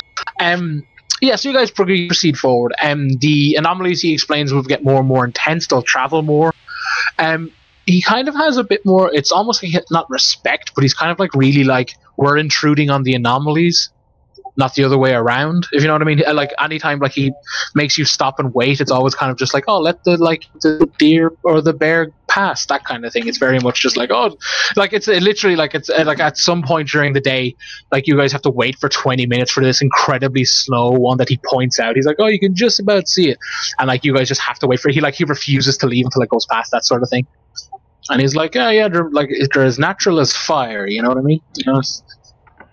And he leads you through. He's oddly eccentric when it comes to anomalies, that sort of thing. But yeah, your guys' survival roles essentially is like you guys helping out and dodging of anomalies. Esme and Coda, you guys take 3 force damage just from like getting nicked by stuff. It's nothing too major, but it's just a case like you step at the wrong bit. Or like you kind of like a bush, so like the leaves kind of like trigger the anomaly to pop, and like it's just kind of like you get smacked in the arm, that sort of thing. But it's not too bad. It's like OMG, it's just more a case of like you get walloped and you're like, oh, that's just not great. But you guys proceed forward. It's fine.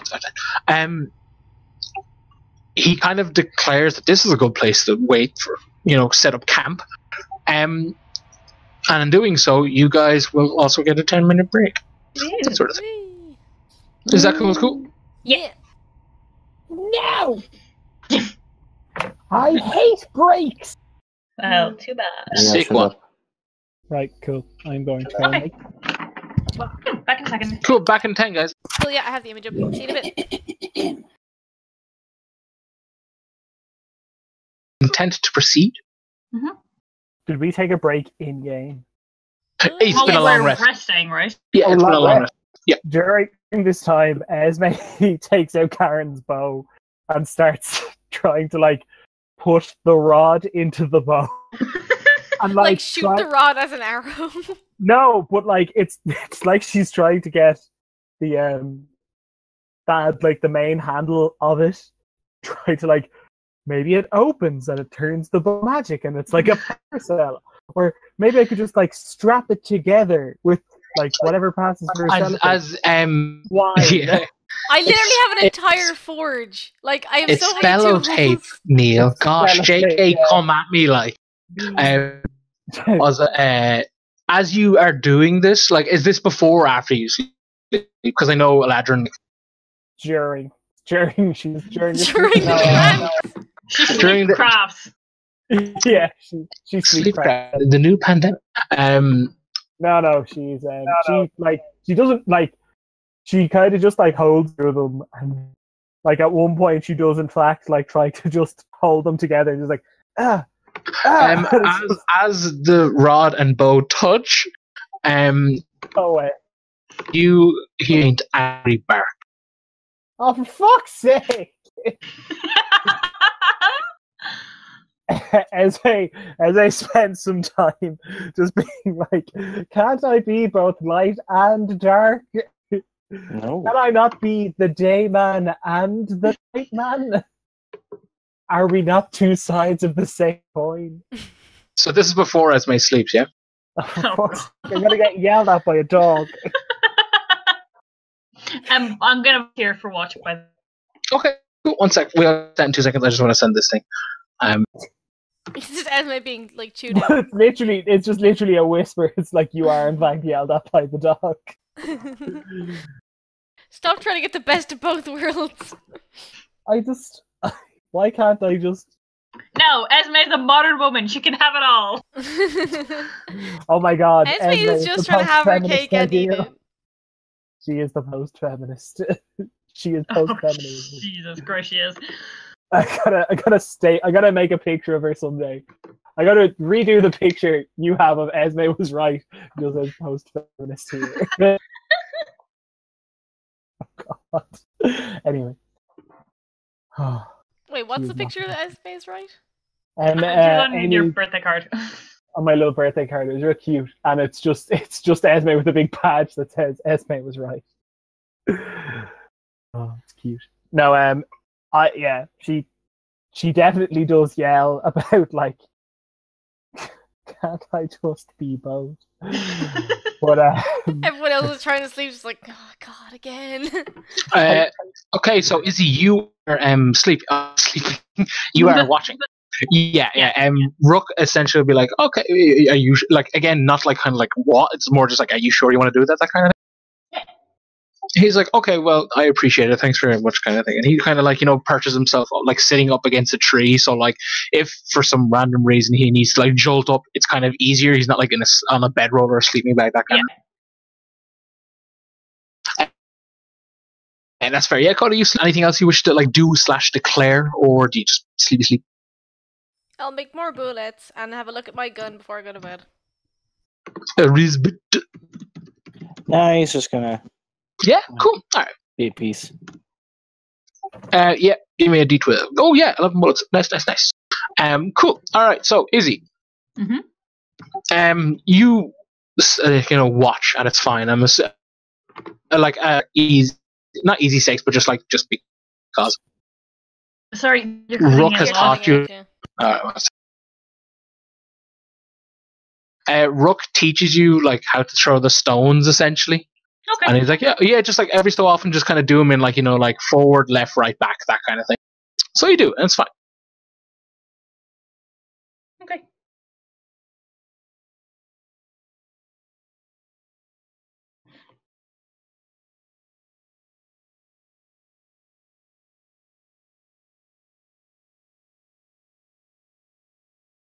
Starts focusing on her. Oh, Jesus. So yeah, as the night progresses, it's fine. But like, hold on, my thing's gone red. I don't want to lag when I say this. Oh, it's gone green. When you like essentially are looking left, to like flick something to the left, you kind of hear like heavy breathing coming from your right, like really, really heavily, to the point where like it's like your hair is moving, your hat is distorted by it. Okay.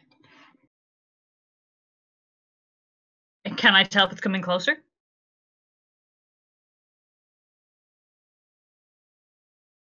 No, it is like it seems to be stationary. It's like something's breathing over Izzy, that kind of thing. Well, like to the right of Izzy.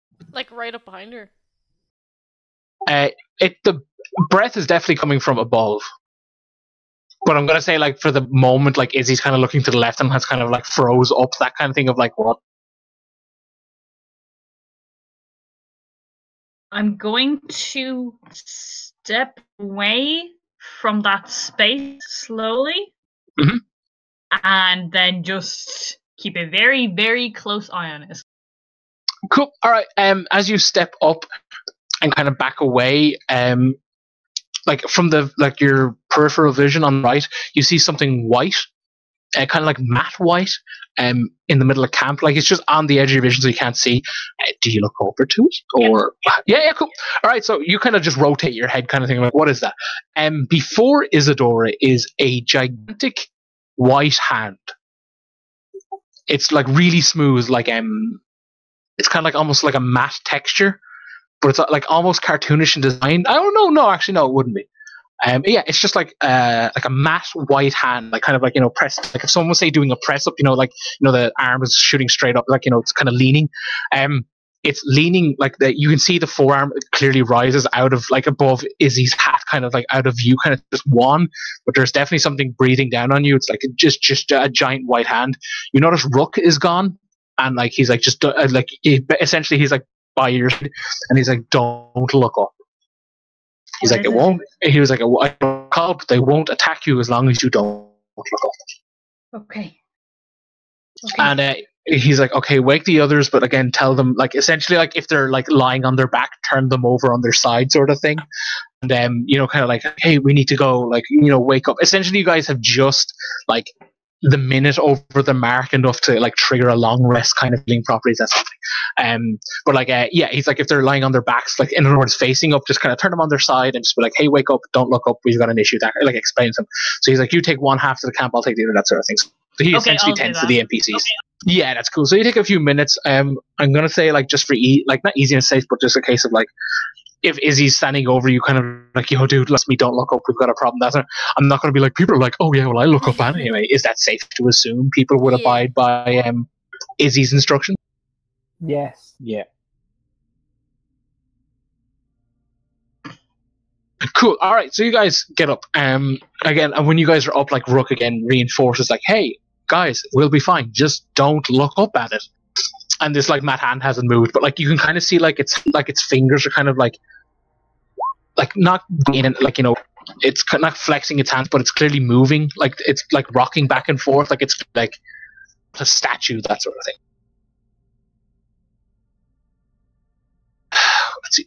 Yeah, actually, that kind of like that kind of, there's an actual painting I'll link you guys tonight at some point, but yeah, well, it's a little bit connected, but anyway, Rook is like, right, we're going to progress. It's still a little dark, so those of you that require torches, light them. And as he says that, he kind of like pulls out like a torch, like in one foul, like not foul, but like one swift movement. And he's like, we're going to progress. Yeah, he's like, we're going to slowly. Red does the same. And we're just going to take it. But just don't look up. It could follow us for a while, but don't look up. That's all. That's literally all you need, is just not look up. So yeah, you guys progress forward. And as you guys are going through the forest, like slower than you normally would, given the darkness, because like Rook like would turn to the party and he'd be like, the anomalies, as you'd imagine, are even harder to spot during the day. Obviously, they still react when you flick things through them, stones, but overall, it's just kind of, we should kind of go slower, better safe than sorry, that sort of thing. After about like maybe 40 minutes of traveling, again navigating some of them, again. they're kind of more frequent. They seem to move more. That you're in this kind of far now.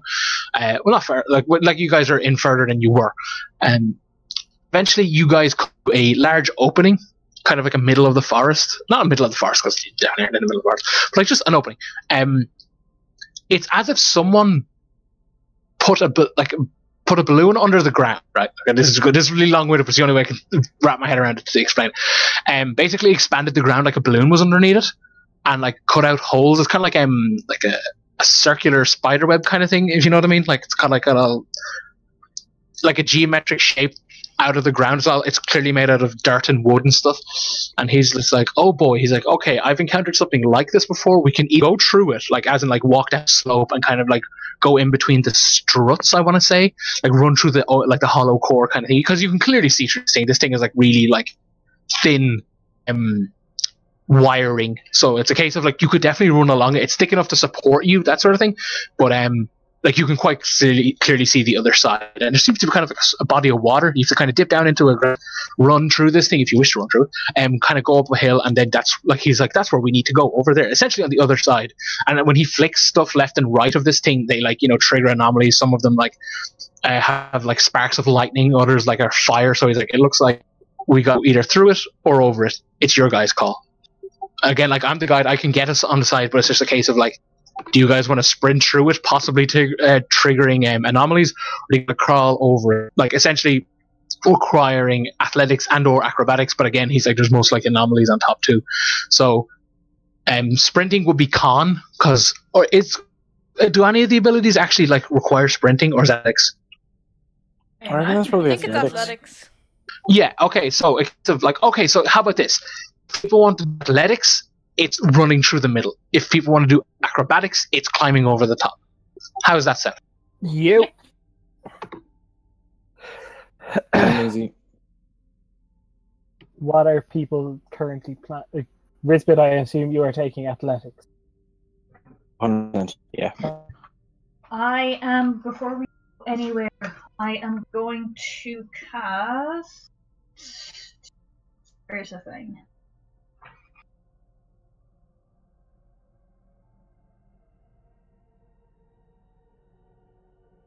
Where is the thing?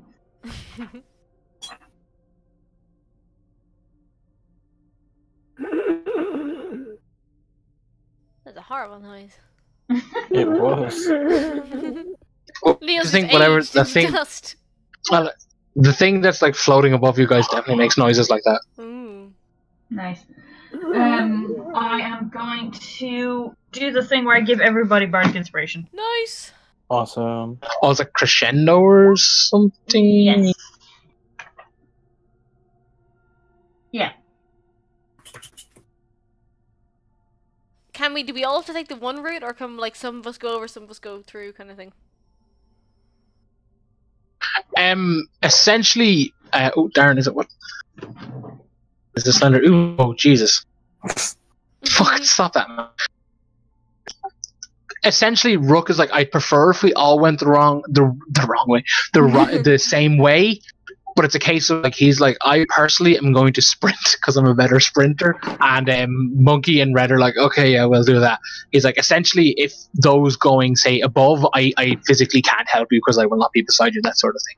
So he's just kind of like, that's like, he's like, obviously I'm not going to stop you guys. At the end of the day, you're your own people, that sort of thing. So he's like, my 2 cents is sprint because that's just what I'm good at. So because he's like, as much as I'm like good on the reflexes, I'm not exactly an acrobat. So he's like, I'm going to sprint. Yeah, I'm going to be going with him. Esme says, we'll see you on the other side. Cool, guys. So give me that art. That roll. What's Coda doing? Oh, going over, yeah. I will go with them then, because I'm like, it's equal either way for me. So I'll go with them just so there's a few more people. A few of us in case we fall and die, yeah. Yeah. Esme, is it a D8 of inspiration? Yeah. Esme gives Risbit... Oh, wait, Isadora is running? No, I'm going with you guys. Okay, Over. cool. Esme gives Risbit a little kiss on the forehead, and she says, don't get anomalized or whatever. I'll try. And then he takes off after the guides. And Okay, have fun. Esme does the hoppity hop. So we're doing acrobatics plus D8 of inspiration. Correctamundo, friendo. And athletics, D8 of fuck. inspiration. Yep.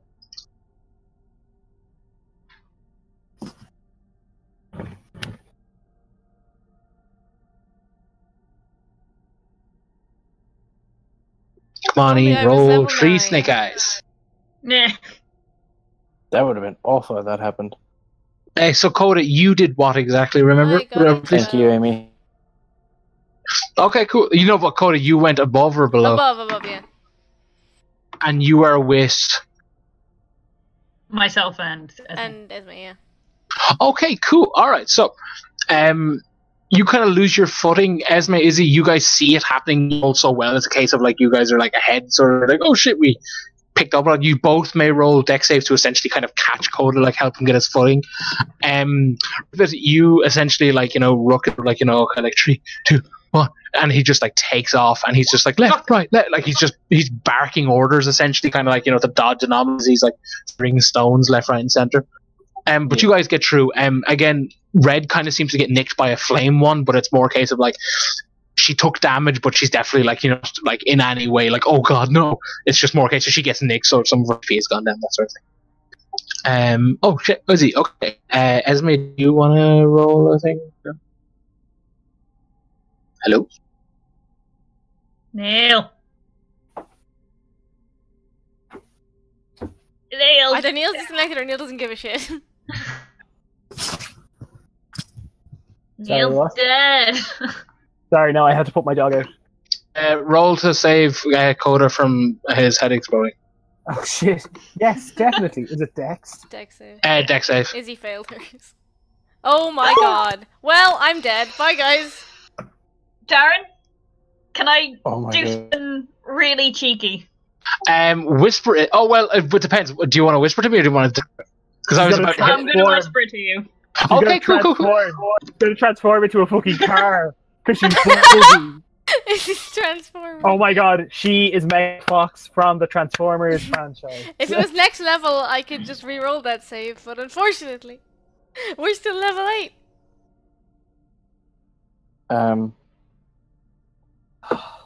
So, Okay. would I already be through by the time Esme's falling? It's a case of everything happens Esme's simultaneously. not falling. Code is falling. Yeah, I shouldn't. Oh, No, Esme's sorry. fine. She's just trying to do. That was a roll to try and help me. I'm falling. Esme's Sorry, fine. I misheard that whole thing. Oh no, that's fine, man. That's fine. I'll let Amy do your thing and then I'll propose a thing. Go. Isadora catches Coda and manages to get him back on his feet, but she had managed to heal the arm, and it is now damaged again. You are the worst person, Amy Fitzpatrick, because you're just doing that to annoy Laura. I appreciate the game though. Like in character, I'm very thankful and happy. Out of character, I am going to kill you on Saturday. I'm going to actually. I know you are. I'm gonna show up at your door. You're gonna open the door like, "Hey everyone!" And I'm just gonna punch you in the face. Like, Laura, you don't understand. I'm prepared to die. I'm fully expecting this. I welcome I'm ready to die. As I said to Amy, like the other day, that's why everyone's staying over. No one wants to stay over because it's fun. They just want to stay there to be like, right, spill the fucking beans. It's going to be the longest interrogation ever. Like, but yeah, okay. So Izzy essentially does that. Here, like Izzy letting out again a sharp like kind of thing at the pain of it all. But when you get to this, when like you guys essentially do that, like Rook is kind of like, is everything okay? Yeah, we're fine. We're fine. You're fine, right? I'm fine, thanks to you. Sure. Let's go. Sorry, I tried to help, but Are you I alright? just couldn't. And she rips the scarf off again and wraps her arm up again. Oh, for You fudging hurt hell. yourself. Your god. Okay, So, well, You know what I think this is?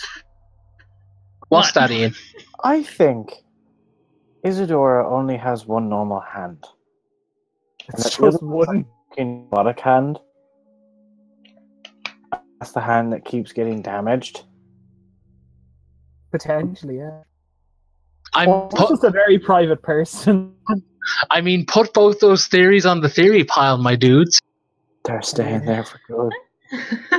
Got them on the old pile. Esme's just like, hey guys, this seems really important, but also we're going to explode up here. Let's keep moving. Yeah. The matte white ghastly hands like stop following you.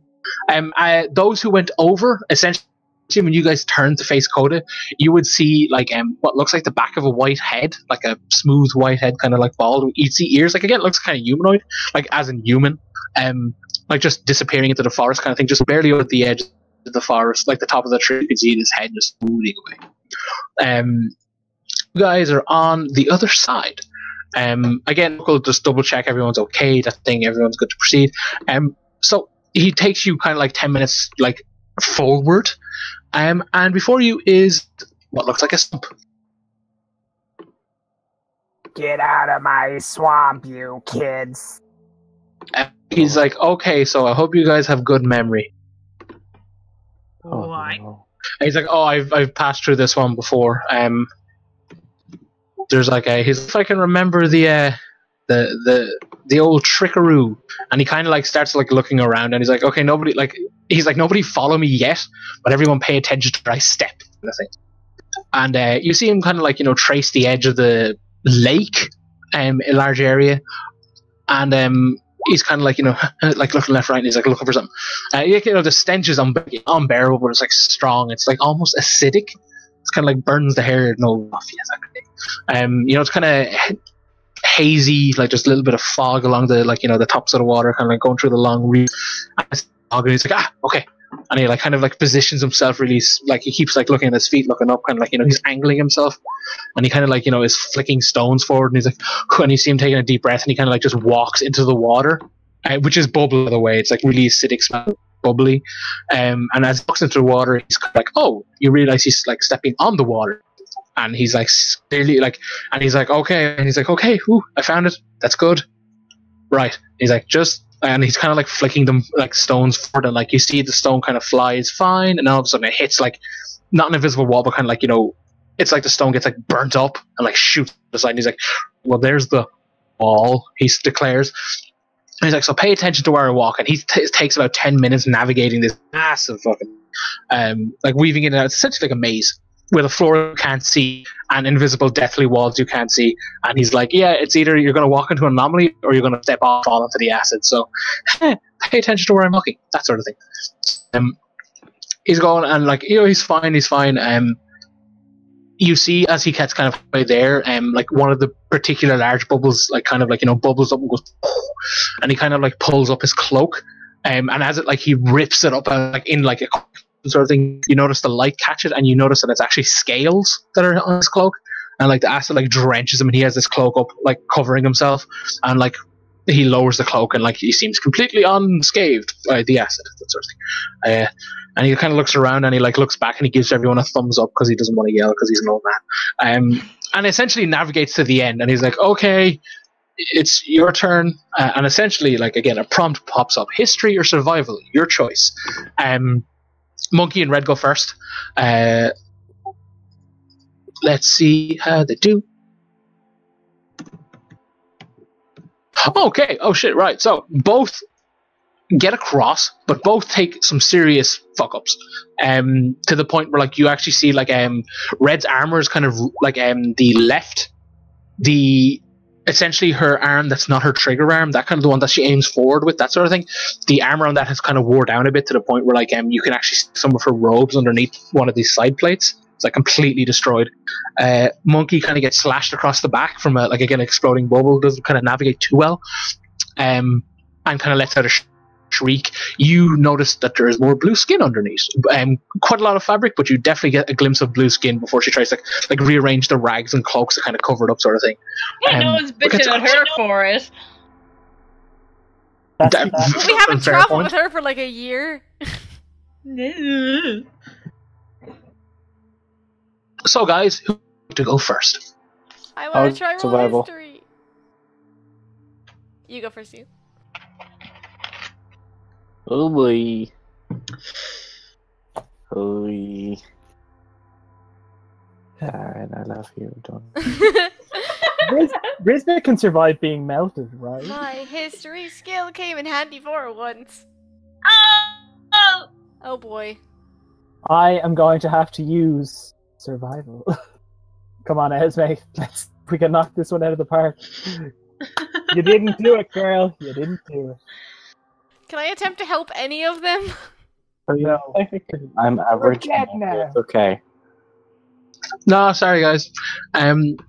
Y'all die Rock's fault. No. Okay, so let me give.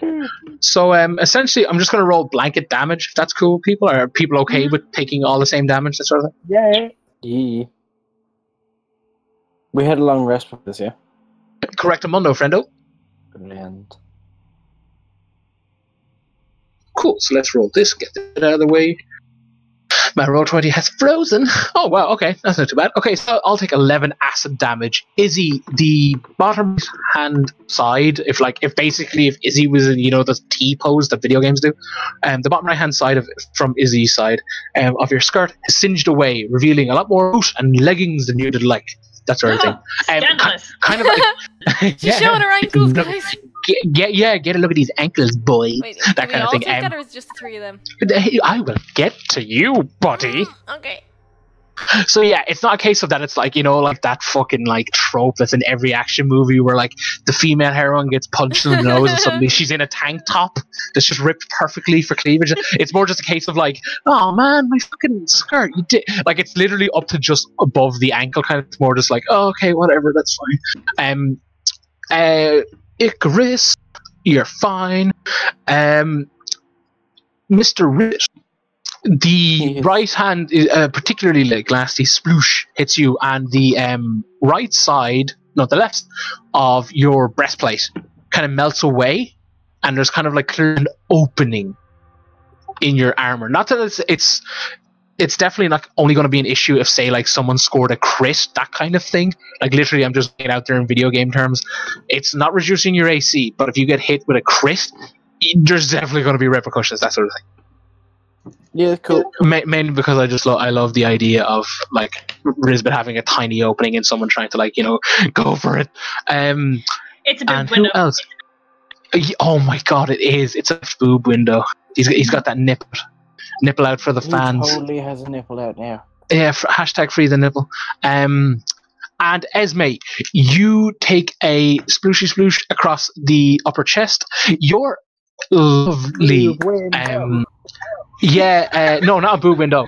It's more a case of as it splashed up, at a glimpse of a radiant figure that seems to take the blunt of it. Ooh, not the fact that you don't take any damage, but it's a case of what might have Esme's right side of her cheek, straight up Harvey dented her, is gone. It's essentially splashed around her, but the splashback of taking this blunt has caused the acid to hit her chest and essentially distort and kind of partially melt the blue eagle bird sigil on her chest.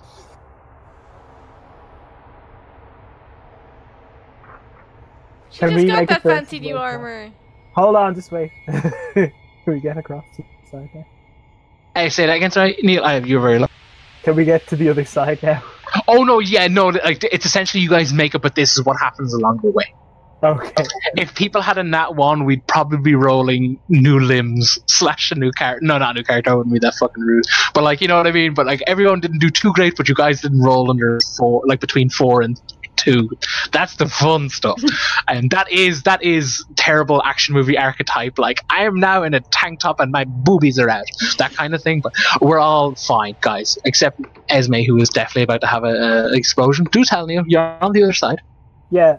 Esme just screaming that the cost was too much. This she's the revolution isn't worth ruining this. She just. I love that she was willing to give up her everything for the cause. And I was no, this is it. This is the line. This is where we draw it. She just keeps just in just holding her hands to it. It's I just got this. I had to work for this. It was tailored for me, and then Acid did this. I can try and repair it if you'd like. And then she takes out the repellers. It's like, you and me are gonna have a talk, buddy.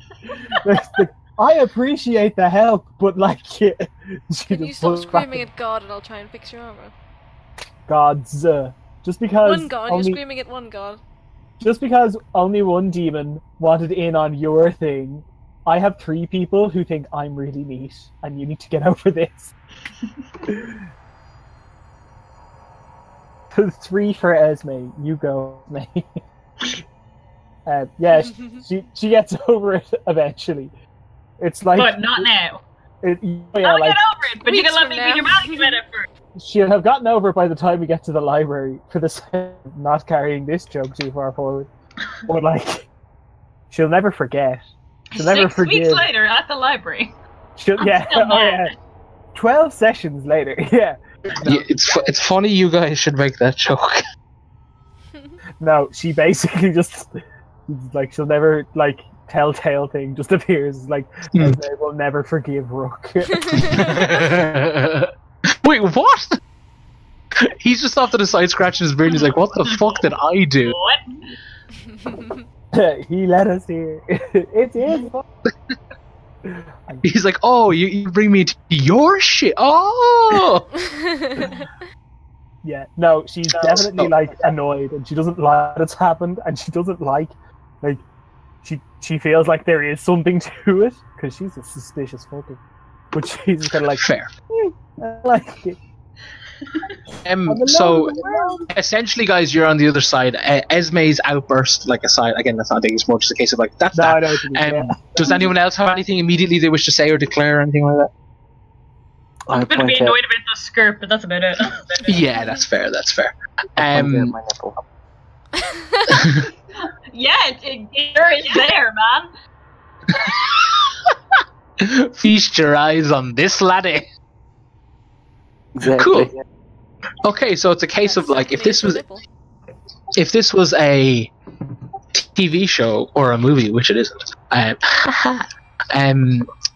you guys would like walk into the tree line. It would fade to black, and it would fade up from black. And you know who'd have a little beard, guys? Little teeny tiny beard? Risbit. Yeah, Risbit and Coda, because it's been 7 whole days. Oh my god. Wait, can humans grow beards? I literally don't care if they can't. I like the image in my head, Laura. Okay. Don't take this from me. No, I mean, if it's a case of like, if you guys like shave every morning, that's cool. But if you don't, congrats. It's more a case of like, well, not in civilization anymore. It's a case of like, I left my room. You guys have a Smitty little tiny beard. But yeah, it's been 7 days, guys. In fairness, guys, this is handy. It means that you don't have to go through that awkward period of starting to grow a mustache. You were already there. But yeah, essentially, some things that have happened along the way. Red and Monkey kind of got a bit more talkative one of the nights. Like, not like, say, revealing what their like shtick is or anything, but they were more just like trying to like, hey guys, you like, what do this whole thing? Like, more case of it's not like because I don't want to speed past it or anything, but no, it's like,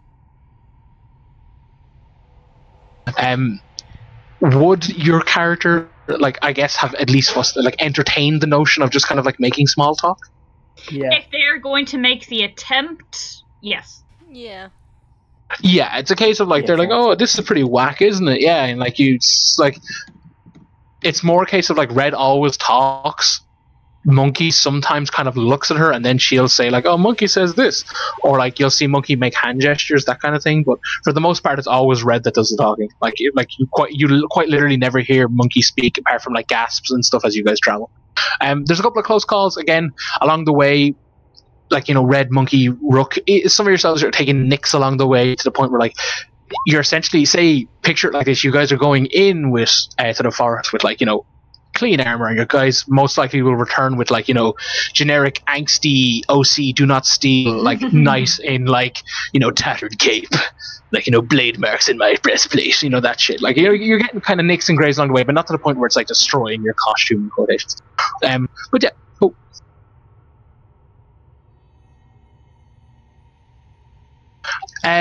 But yeah, at one of the nights, because they're women, they don't get to get scruffy or dirty. They're just perfect. Like they've got their hair curled and makeup perfect. Yeah. Sure, I definitely I just love the idea of like Coda and Rizbit comparing beards. Like yeah.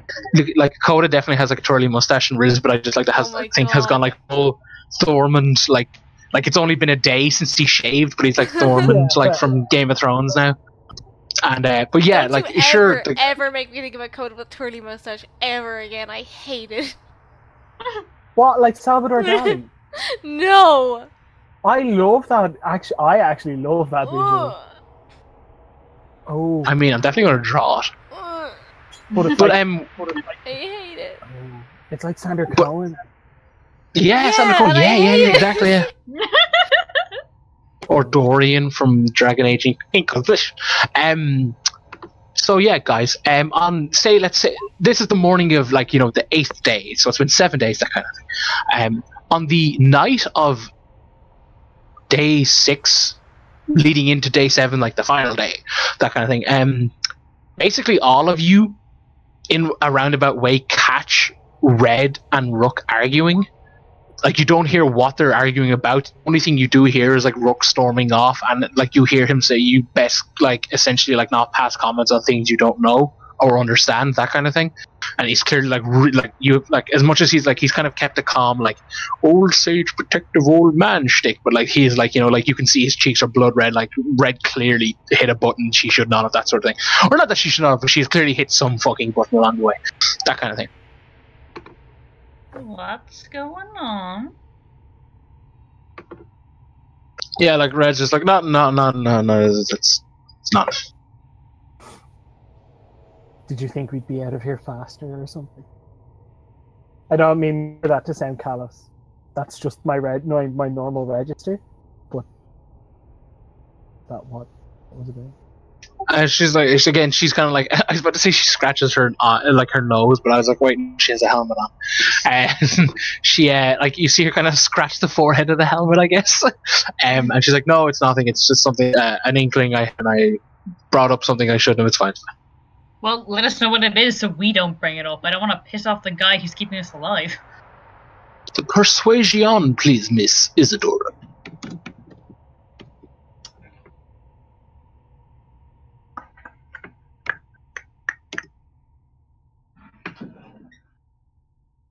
Okay. I'm gonna say like she's kind of like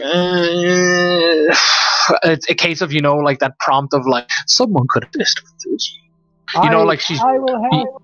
Yeah. It's more a case of just like she's like just like should I? But like it's when your mate's kind of like, nah, I could just go on and do it. And it's like, oh fuck, they find well. Let's see if I can help. No, can't. Can I try? I have decent persuasion. Hey, go for it, guys. I have a non-decent persuasion, so. You're a charisma. Yeah, I was like, you have good charisma since you're a lovable scamp. I'll check that. I got it from my merchant background. I have. Well, it's up to you, Ian. You can roll if you want. Like, basically, the more people who roll, it's a case of, like, it's a gathering, like, crowd around, like, it's Red, like, tell us. Yeah, oh, yeah. You guys are straight up peer pressuring you. Jesus. Nice. Like, it's a case of, like, Izzy's like, yeah, come on, like, why don't you divulge? And Esme's like, yeah. And she's like, no. And then Coda's like, come on. And she's like, yeah. And then Riz will fucking say it. She's like, okay. That's definitely what happened. She kind of like leans in to keep her voice down, and she's like, okay, I think Rook could be this like old guy I read about in like, but it's like some marksman who's like, you know, legendary, and he's called like One Eye, and like I don't know, I just thought I would bring it up. He's like some member of some weird sharpshooter thing. And I asked him about it like in private because I want to like like out him, I guess, in the group, and clearly hit a nerve. And he said like oh, it's only a fucking fable stories. Don't mind your business, you brat. And she's like clearly like in trying to impersonate his old timey voice. And she's like, yeah, no, I don't know. Like he literally fit fucking Bill. Like his description is literally word for word what I read in the book, but is this legend dangerous? Like, what does it say about him? It's like they're like some like only 4 of them, like a man, a Goliath, a giant, and kobolds apparently were the greatest marksmen ever to exist. That sort of thing. They're called the soap makers because of some weird philosophy that like the Goliath learned from her grandmother. That sort of thing. I don't know. Wait, kobolds? What? Wait, soap? What? What? Have we talked about soap before? Have we? I love the message. I fucking hate this lot. I gave a basket of assorted soaps as a reward at one stage. Darren, can I roll history if I see if I've ever heard of this like legendary sharpshooter? Yeah, go for it. We'll see what numbers you crunch up. Not good. Not good. No, nothing springs to mind. I'm too busy being super excited about the whole thing, and a little bit like that little bit of the ego flare is happening. Where it's like greatest fucking marksman. What? You shoot more of your friends than you do enemies. Statistically untrue.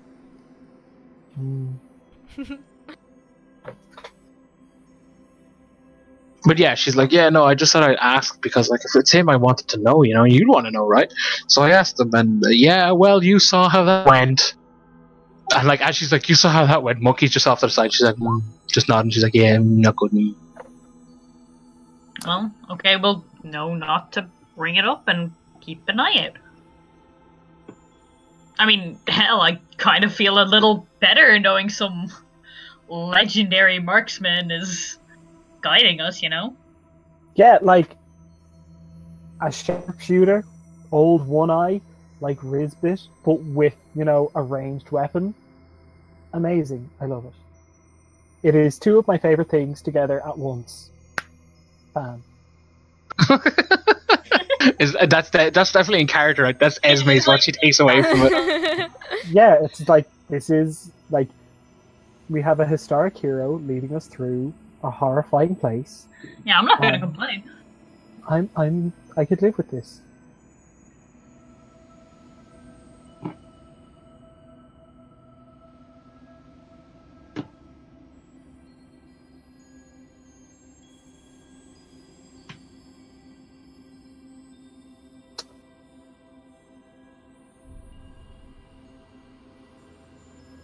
All right, so you guys progress forward. Like it's a case of like, oh, that's an odd, like awkward, like oh boy. Do you guys travel for another day? Unless there's anything you guys wish to declare, say, bring up, or anything like that. Like I like that's literally not a prompt for this. I just literally mean like as an inter-party chat. That thing. While like as the week progresses, one of the nights, can I cast Identify on the thing Coda got? Oh shit! Yeah, of course. And let me double check. I can cast that. I'm pretty sure I can.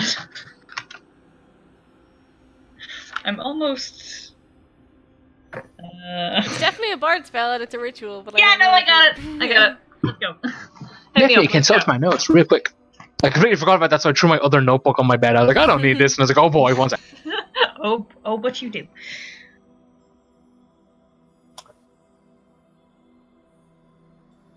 While she's looking at a code, it's going to very casually bring up, like, how's the arm? Fine. That's not casual. I'm concentrating. That's literally the least casual. No, that wasn't how you say it in character, that was me.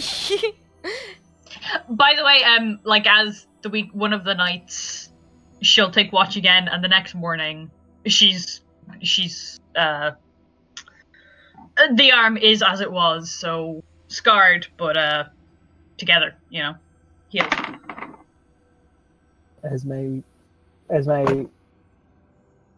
just wonders, I wonder if Coda has all of his components still in his forge. Or did Isidore steal them to build them? Amy, you identify this thing as essentially like crazy ass crafting thing. Like it's essentially like crafting component. It would, if like in terms of game mechanics, if added to a weapon, if you were forging it, and no, I don't mean like Coda could do this. I mean like you'd have to, like, you essentially need a specific kind of forge, specific kind of person, that sort of thing. But if you were able to do that, or essentially if you thought out that plot hook, it would add force damage to whatever weapon you put it into. Ooh, cool. Nice. I'll relay that to the others anyway. Yeah, that's cool. That's cool. Yeah, it's essentially like it's a force gem for like to enchant your weapon, that kind of thing. All right.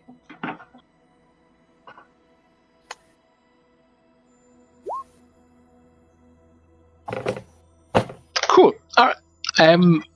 Is that all, guys, or is there anything else people want? Like again, like inter-party banter, that kind of thing. Anything that wants to be addressed? Anything like that?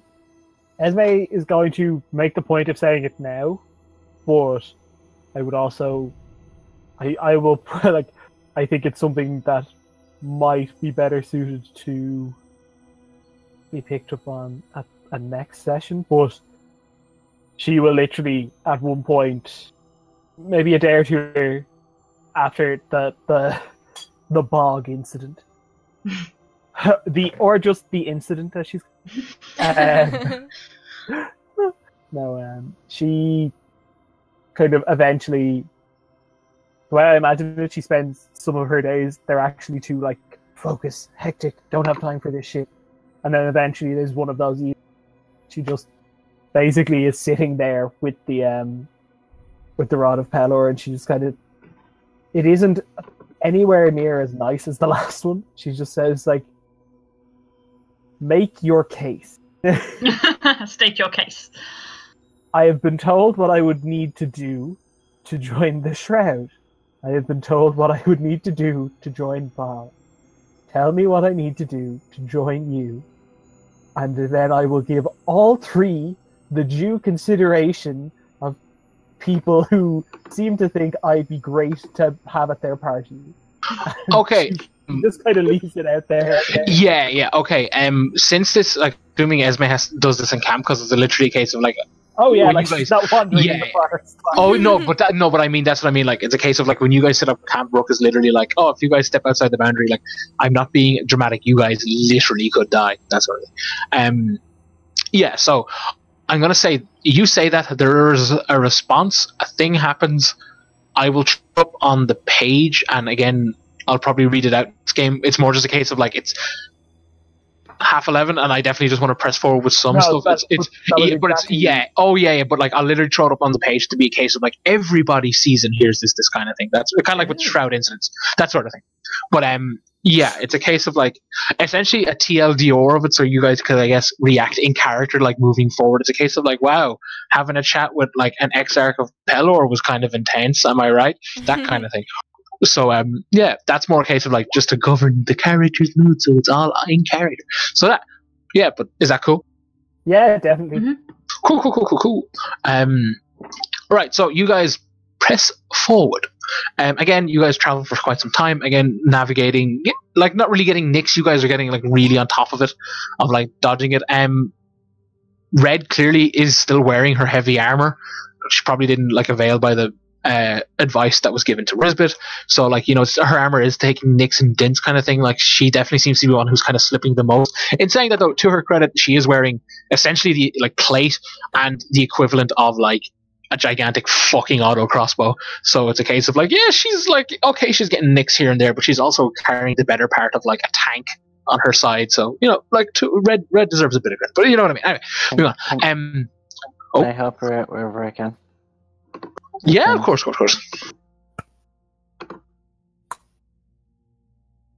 Not all blue-skinned people know each other, Neil. That's not why I asked. Dozens of them. Gonna break out that classic Esme line of, like, getting away with all racism because, quote, I'm an Eladrin. Literally, not the basis of this. Wait, what? A weird elf lady named Besme? Besme. Bisme. But yeah, Risbet. It's a case of like anytime like she kind of like fall, like, because I always pictured her carrying it like slumped over her shoulder, kind of like essentially like rocket launcher style, like that sort of thing. So if she ever goes down on one knee, kind of thing, it will aim back and Risbet kind of catches it. And like she is genuinely a tank, but like again, as much as you can't see her face, it's more just like a voice you hear from the helmet. But she's like, she thanks Risbet. First few times it's kind of like she doesn't expect it, so she's kind of like lost for words. But as it goes on, she kind of like, oh, thanks, buddy. Like, she's like nice. I'm making friends. Yay! Tank friendships.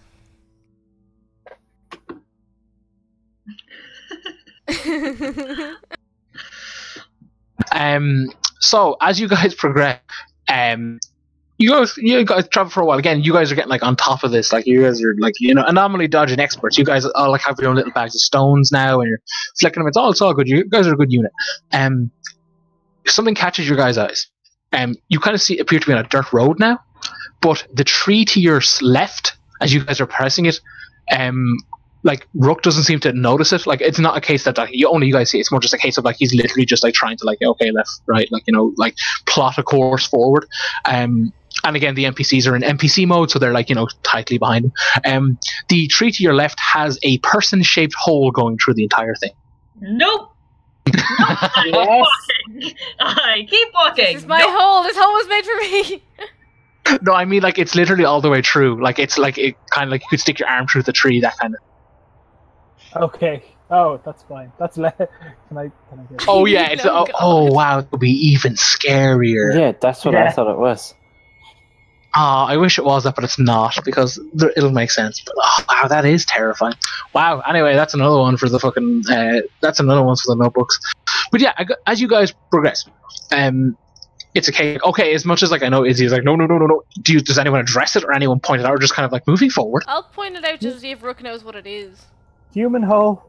That sounded so scared. That sounded like genuine fear. When you guys pointed out Rook's whole face just kind of like dropped, like, oh no. He kind of like looks around, and as he's looking around, like he's kind of like it's kind of like 360, like rotating around Rook as he looks around, kind of thing. Camera angle shit. You guys notice that a lot of the trees are similar, like to the point where like every tree in the vicinity has like a shape similar to this, but like the general shape of it is it's like literally just someone walked through it, like but vaporized, like there's no burn marks, but just essentially deleted as they walk through like the shape of the trees. And he's like, oh fuck, okay, I've only been through this thing once. He's like, me and my friends call it the Wailing City, or like the Wailing Town, sorry, not a city because it's tiny. It's like it's more like a wailing village actually. And no, I don't mean wailing as in the animal, I mean as in like the key is not to move when they're looking at you. It'll make sense. Just watch where you step. If you see any like faint figures, just don't look at them. And well, no, do look at them, because if they start running at you, you're gonna have to react. But you know what I mean? Just kind of like, oh, it'll make. Okay, everyone, hold hands. I immediately grab the hands of the two people closest to me. You guys proceed forward. And after a while, like again with Rook, doing the thing. Rust is just here. Rust falls out of a portal, and she's like, "Shit, guys, sorry, my bad," and like rolls into another portal and it closes. You guys, you come across like what looks like the outskirts of a village. As much as I and Rook call it a town, it's definitely more like a village. And I will show you over. There is again, the map will look nicer on Saturday, but again, I completely forgot to design it because I didn't read my notes until like I sat down. I was like, "Oh shit, yeah, that entire thing." She sees the hand of God. You already did see the hand of God. The town has like kind of like like a old timey like wooden fences, those big stakes. The fences are completely minced with these shapes of humanoids, like have passed through them. You can see like just glancing through, like essentially the front gate has fallen down due to like essentially just the structural points being like vaporized or whatever this is, or deleted.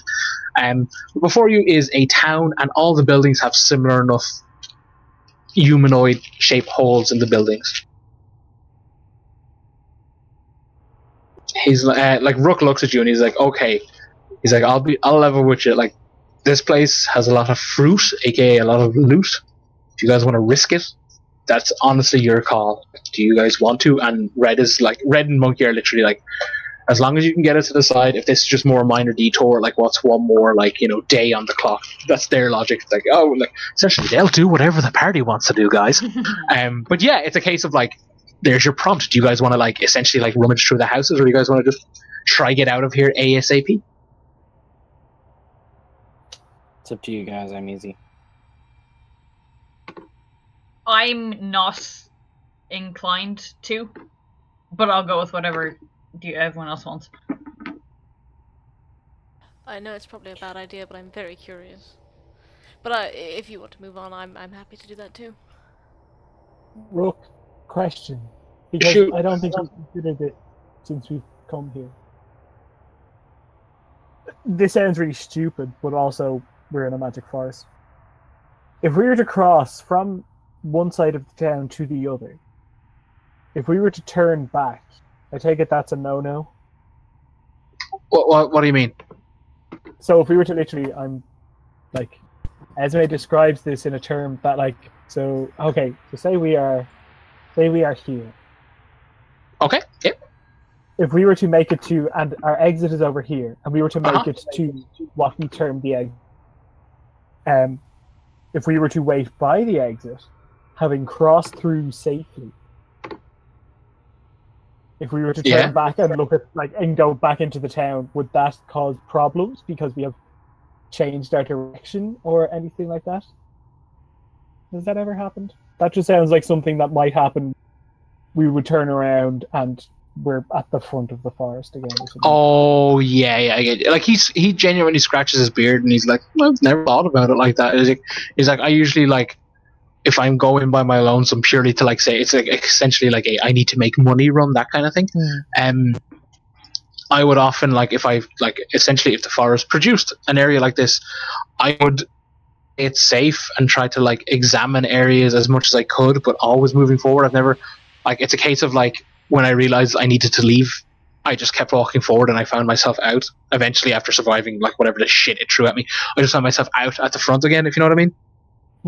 That sort of thing. So he's it's honestly I've never tried it. I'd imagine it's fine. He's I don't know, nothing here, the laws of essentially what govern our reality and world don't really seem to apply to the forest, so it could honestly go either way. It's up to you. I'm honestly curious to the point where I'd be honestly up for checking it, see if it's legit, but it's, again, you guys paid me to get used to that outpost, so if you guys want to do it, then I am binding contract I have to abide. I think we should start moving through the town. So, Darren, can you just tell me what direction we have to go? Do we have to cross through the town? Yeah, left to right. Yeah.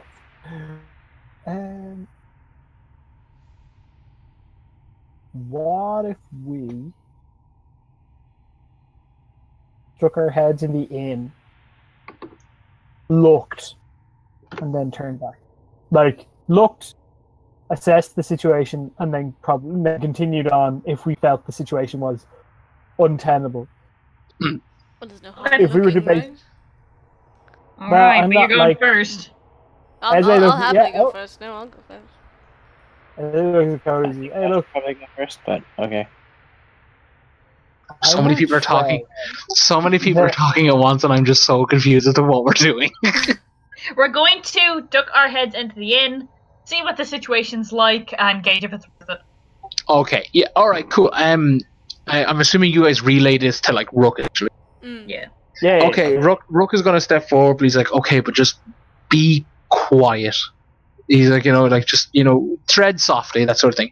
And as he says that, he's essentially he's like, I'll wait for you by the well over here, that kind of thing. And he is progressing forward, but also he's clearly walking very slowly, sort of thing. I mimic him.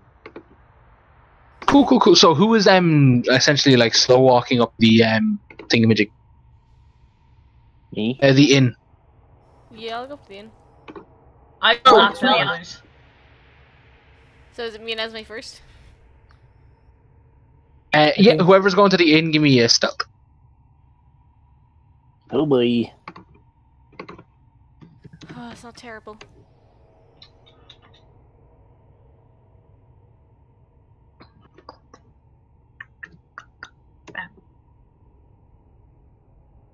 Oh boy. Oh, nice. Woo! You are Can't correct me wait. with that much order. Risbet wants to go like Oh, behind Rook. yeah. Oh, wait. Yeah, okay, so wait, Rook's going to the well, though. Rook's not going in here, right? No, he's not. Yeah, he's going to the. He's gone to the well. Yeah. Oh, sorry. Yeah, I'll go first. Risbet is the sneakiest. Risbet got the highest stealth. I So love you guys that. approach. You guys Lie down. you guys approach a hole that looks like it's been essentially like made wide by several humanoid shapes, that sort of thing, and peek your own noodles inside. Perception check, please.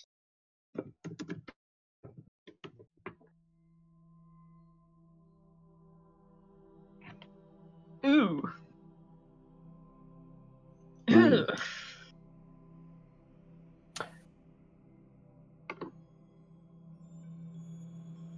Nice. Quite. It's compensating for the others. Oh my god. So is that all the perceptions? Yeah. Yeah. Cool. Alrighty. It's just because it's kind of dimly lit inside. Coda, mate, you guys spy. Essentially, what everybody sees is a very, it's a looks kind of like wide and big, despite the house being more like a square.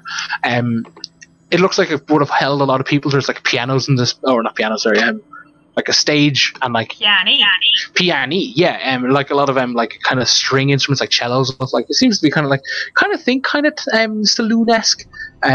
Looks like I would have held a lot of people. There's a stage for performers. There's a big bar, that kind of thing.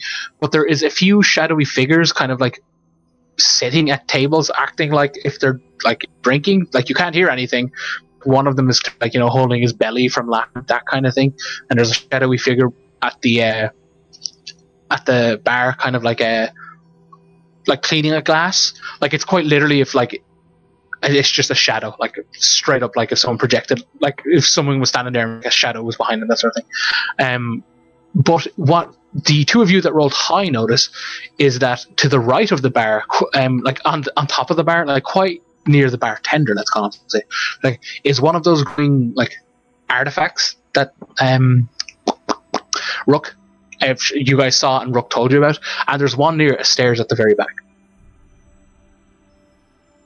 One kind of like a is it a sea urchin? Those really spiky, kind of almost rock looking. Yeah, it's kind of like it literally looks like one of them, but it's glowing and pulsing. The other looks like a really reflective, shiny, like uber chrome, like flying saucer, and it's just like suspended in air, like bobbing down, that kind of thing. Like it's not like a literal flying saucer, but it's like that type of just pure metal, really shiny. But yeah, that's what you spy, and they look like kind of bigger than the ones you four, and like are really like pulsing, and like the shadows seem completely like unaffected by their presence. I'm gonna like into the rings, like mentally just point out the two artifacts to the others who didn't see it. Mm-hmm. And I'm going to respond through the rings. Is it worth it? Responding through the rings. I'm not going in because I got lucky getting here. Risbet's frozen in place. He's like, I can't actually leave anymore, guys. This is me. I'm done. Yeah, I'm gonna join them. Just pulls up a chair. Well, we're not here for treasure, but they are very interesting. Which, Darren, which one is which? So which one is by the bartender and which one is by the stairs? Urchin is stairs, saucer-esque shape, bartender. Yeah. And is there like a path of least resistance, essentially? Like which seems to be the more difficult one to get my hands on? Oh, right. In terms of like distance from the player, so to speak, the urchin one is the furthest away. It's like at the very back of the room. The bar is kind of like midway in the room, facing. Like imagine, actually, all right. So I was about to say, imagine if you would. No, okay. So let's say you guys are here, right, this side. the bar is kind of on this side, and the stairs are like literally on the side. So you'd have to, like, the sea urchin one, you'd have to cross the entire building. But the bar one, you'd only have to kind of go like maybe a third of the way. He said, if they look at you, don't move. Yeah. Yeah, Yes, that's what he said. This is what I'm good at. No. There's no reason I currently don't believe that I could get to that one and I can get to the silver one and just teleport out. Oh yeah, Misty Step. I'll show you guys that.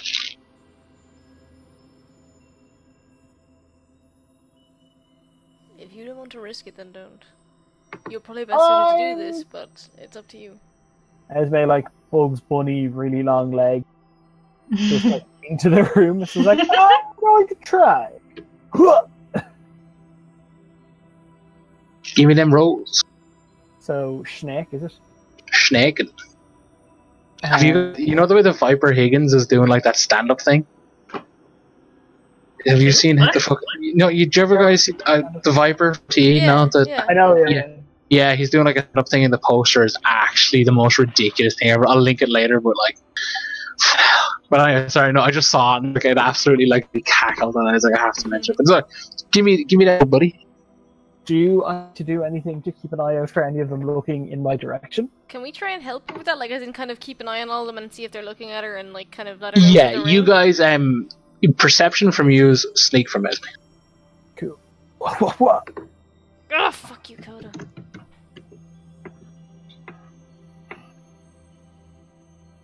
Nice with your...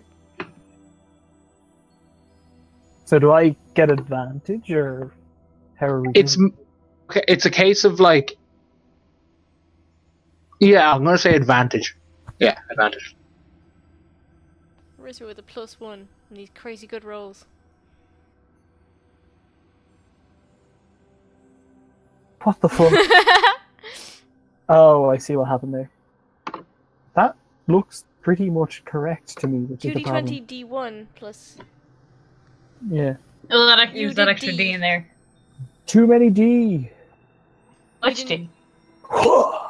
Okay, so essentially, like, Esme, you're sneaking forward, and the others like spy. Like, essentially, you're creeping in. Like, their heads slowly start to do the whole like looking towards it, and you're like, stop. And when you freeze and wait a couple of seconds, the head kind of like essentially resets the previous position. That sort of, and it's like a really time-consuming and tedious, like not tedious, but like it just takes its fucking time. Like, you know, you're being safe, you don't want to get detected. Yeah, it's a case of like, you know, like, and as you get closer and closer, it gets more intense. Like clearly, the closer you are to these shadowy figures, like their heads kind of swing around really quick. But you do fine. You remember that either arcane or survival in terms of game mechanics is what you need to like essentially nab one of these things. So the flying saucer floating in a weird field of energy sort of thing is before you. Who touched one before? I did. Esme is like into the ring. It's like, I need someone to help me with this one because I just remembered this is a part of the job. The +1 survival. Can I try and like talk her through it there? I've done it before. Like, can I kind of give her advice over the phone kind of situation? This is like Bomb Squad. Okay, before we get to this, could Yes. I Misty Step to Esme? And Misty Step back? And just see what happens. If you fucking blow my cover, I'm gonna...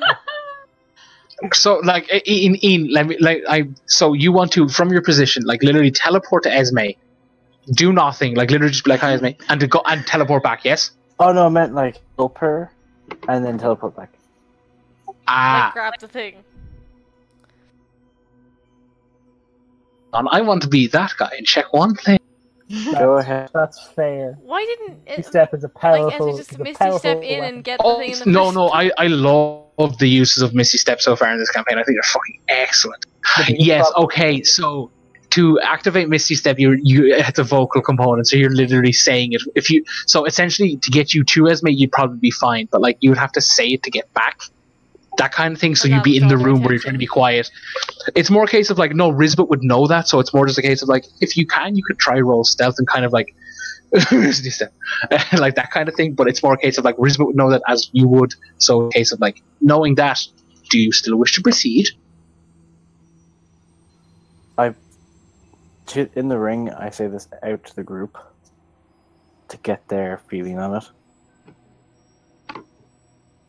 Say that again, to get what? To get our feeling get their on feeling on it and opinion. Oh, sorry, I don't know what. Like, yeah, sorry, I continue. That's okay. Esme, do you feel confident getting it on your own? Esme, she's just kind of like the part concerning me is the picking it up in the first instance, and I'm tempted to just. I don't imagine this would work. I'm tempted to just take the bag of holding and then just try and wrap it around the thing.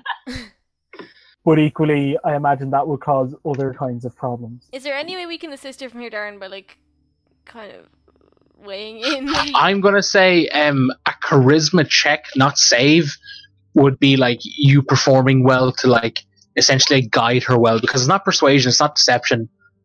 It's not intimidation, and performance. What am I fucking doing? I can't afford an inspiration. God. Oh yeah. Yeah, like I'm trying to think of like what charisma thing, and it's like performance is more for like either pretending to do something, like, I can, putting roll survival or arcana and like kind of guide her like that. No, it's more like you would know what you're doing. It's more like survival is more that like there at the moment, that kind of thing. Okay, so I now have Bardic Inspiration. Correct? Guys.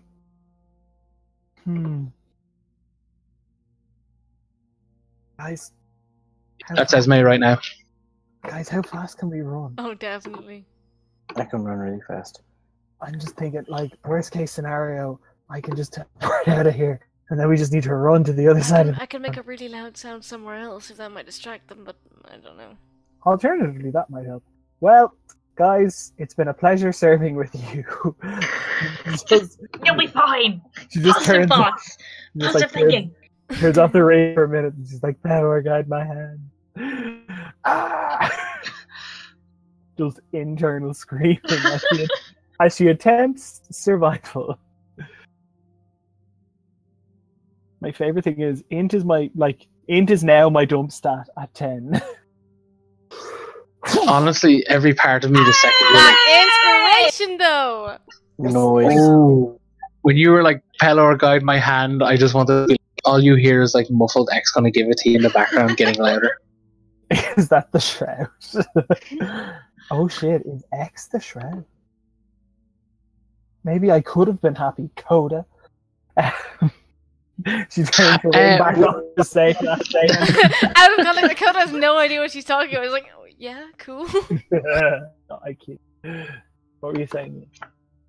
Hey, yeah, no, 20. Holy hot diggity dog. Let's see where this takes us, friend. Esme is burnt to a crisp. But the blue wings are restored, so it's fine, really. Oh my god, imagine if she died and she left an artifact behind, but it was her armor. Ooh. And it like granted people the use of the Misty Plus 1 to sadness. Esme, you like literally in Jones this, you're like, and you're like, "Ooh, okay, that's fine, that's fine, I got it. Ooh, I'm good at what I do, yeah, boy." So now it's a case of getting back. Yeah.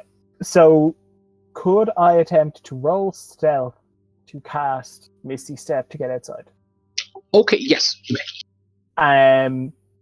The way I imagine it, to basically put it out there, I have to imagine that Esme has the capacity to breathe. Like, she is not holding her breath while she's in there, and I don't mean that in a... I'm not trying to be, like, a dickhead about that, I mean it in the sense of, like, she can breathe comfortably, but she's not doing it now. And whenever I picture her, I just picture her breathing. I don't know why. Well, also, just the things that were following you in the forest. Well, inspired by them, I know. But Esme basically, like, with a kind of like inhales through her nose, and then exhales. Oh boy. Oh, that's great. Yeah, his art is absolutely. I can't. That's Like, cool. yeah, he did like loads of stuff for like a TV show that I don't think came out, or else it's only out in Russia. I can't remember. But yeah, he's a very talented man, and I want more of his art in my. Showing his name there on the stream. Yeah, please do. Credit where credit is due. Yeah, Esme, give me that stealth roll, buddy. I too would like to look at the art. Okay. I'm too scared to look. Oh. What is with these fucking rotten stealth rolls? You just barely get it. You get it to the point where like you're there, but as a result, one of the shadow figures that was indeed sitting down has kind of stood up and is now going to like investigate the area. So essentially prompted you guys to hide, that kind of thing. Mm-hmm. So you guys get it like a little do. It's like you did okay, like just to the threshold, but just not enough to kind of be like a clean break. So stealth check, like would stealth I checks. be able to use thaumaturgy to just make like a vague? It's just like a small, like kind of a coin dropping, pin dropping kind of noise in the opposite direction, like coming from somewhere inside the bar. Yeah. I do that. Cool. That will give people a bonus 3 to their stealth check. Oh, so I got 33 down. Yep.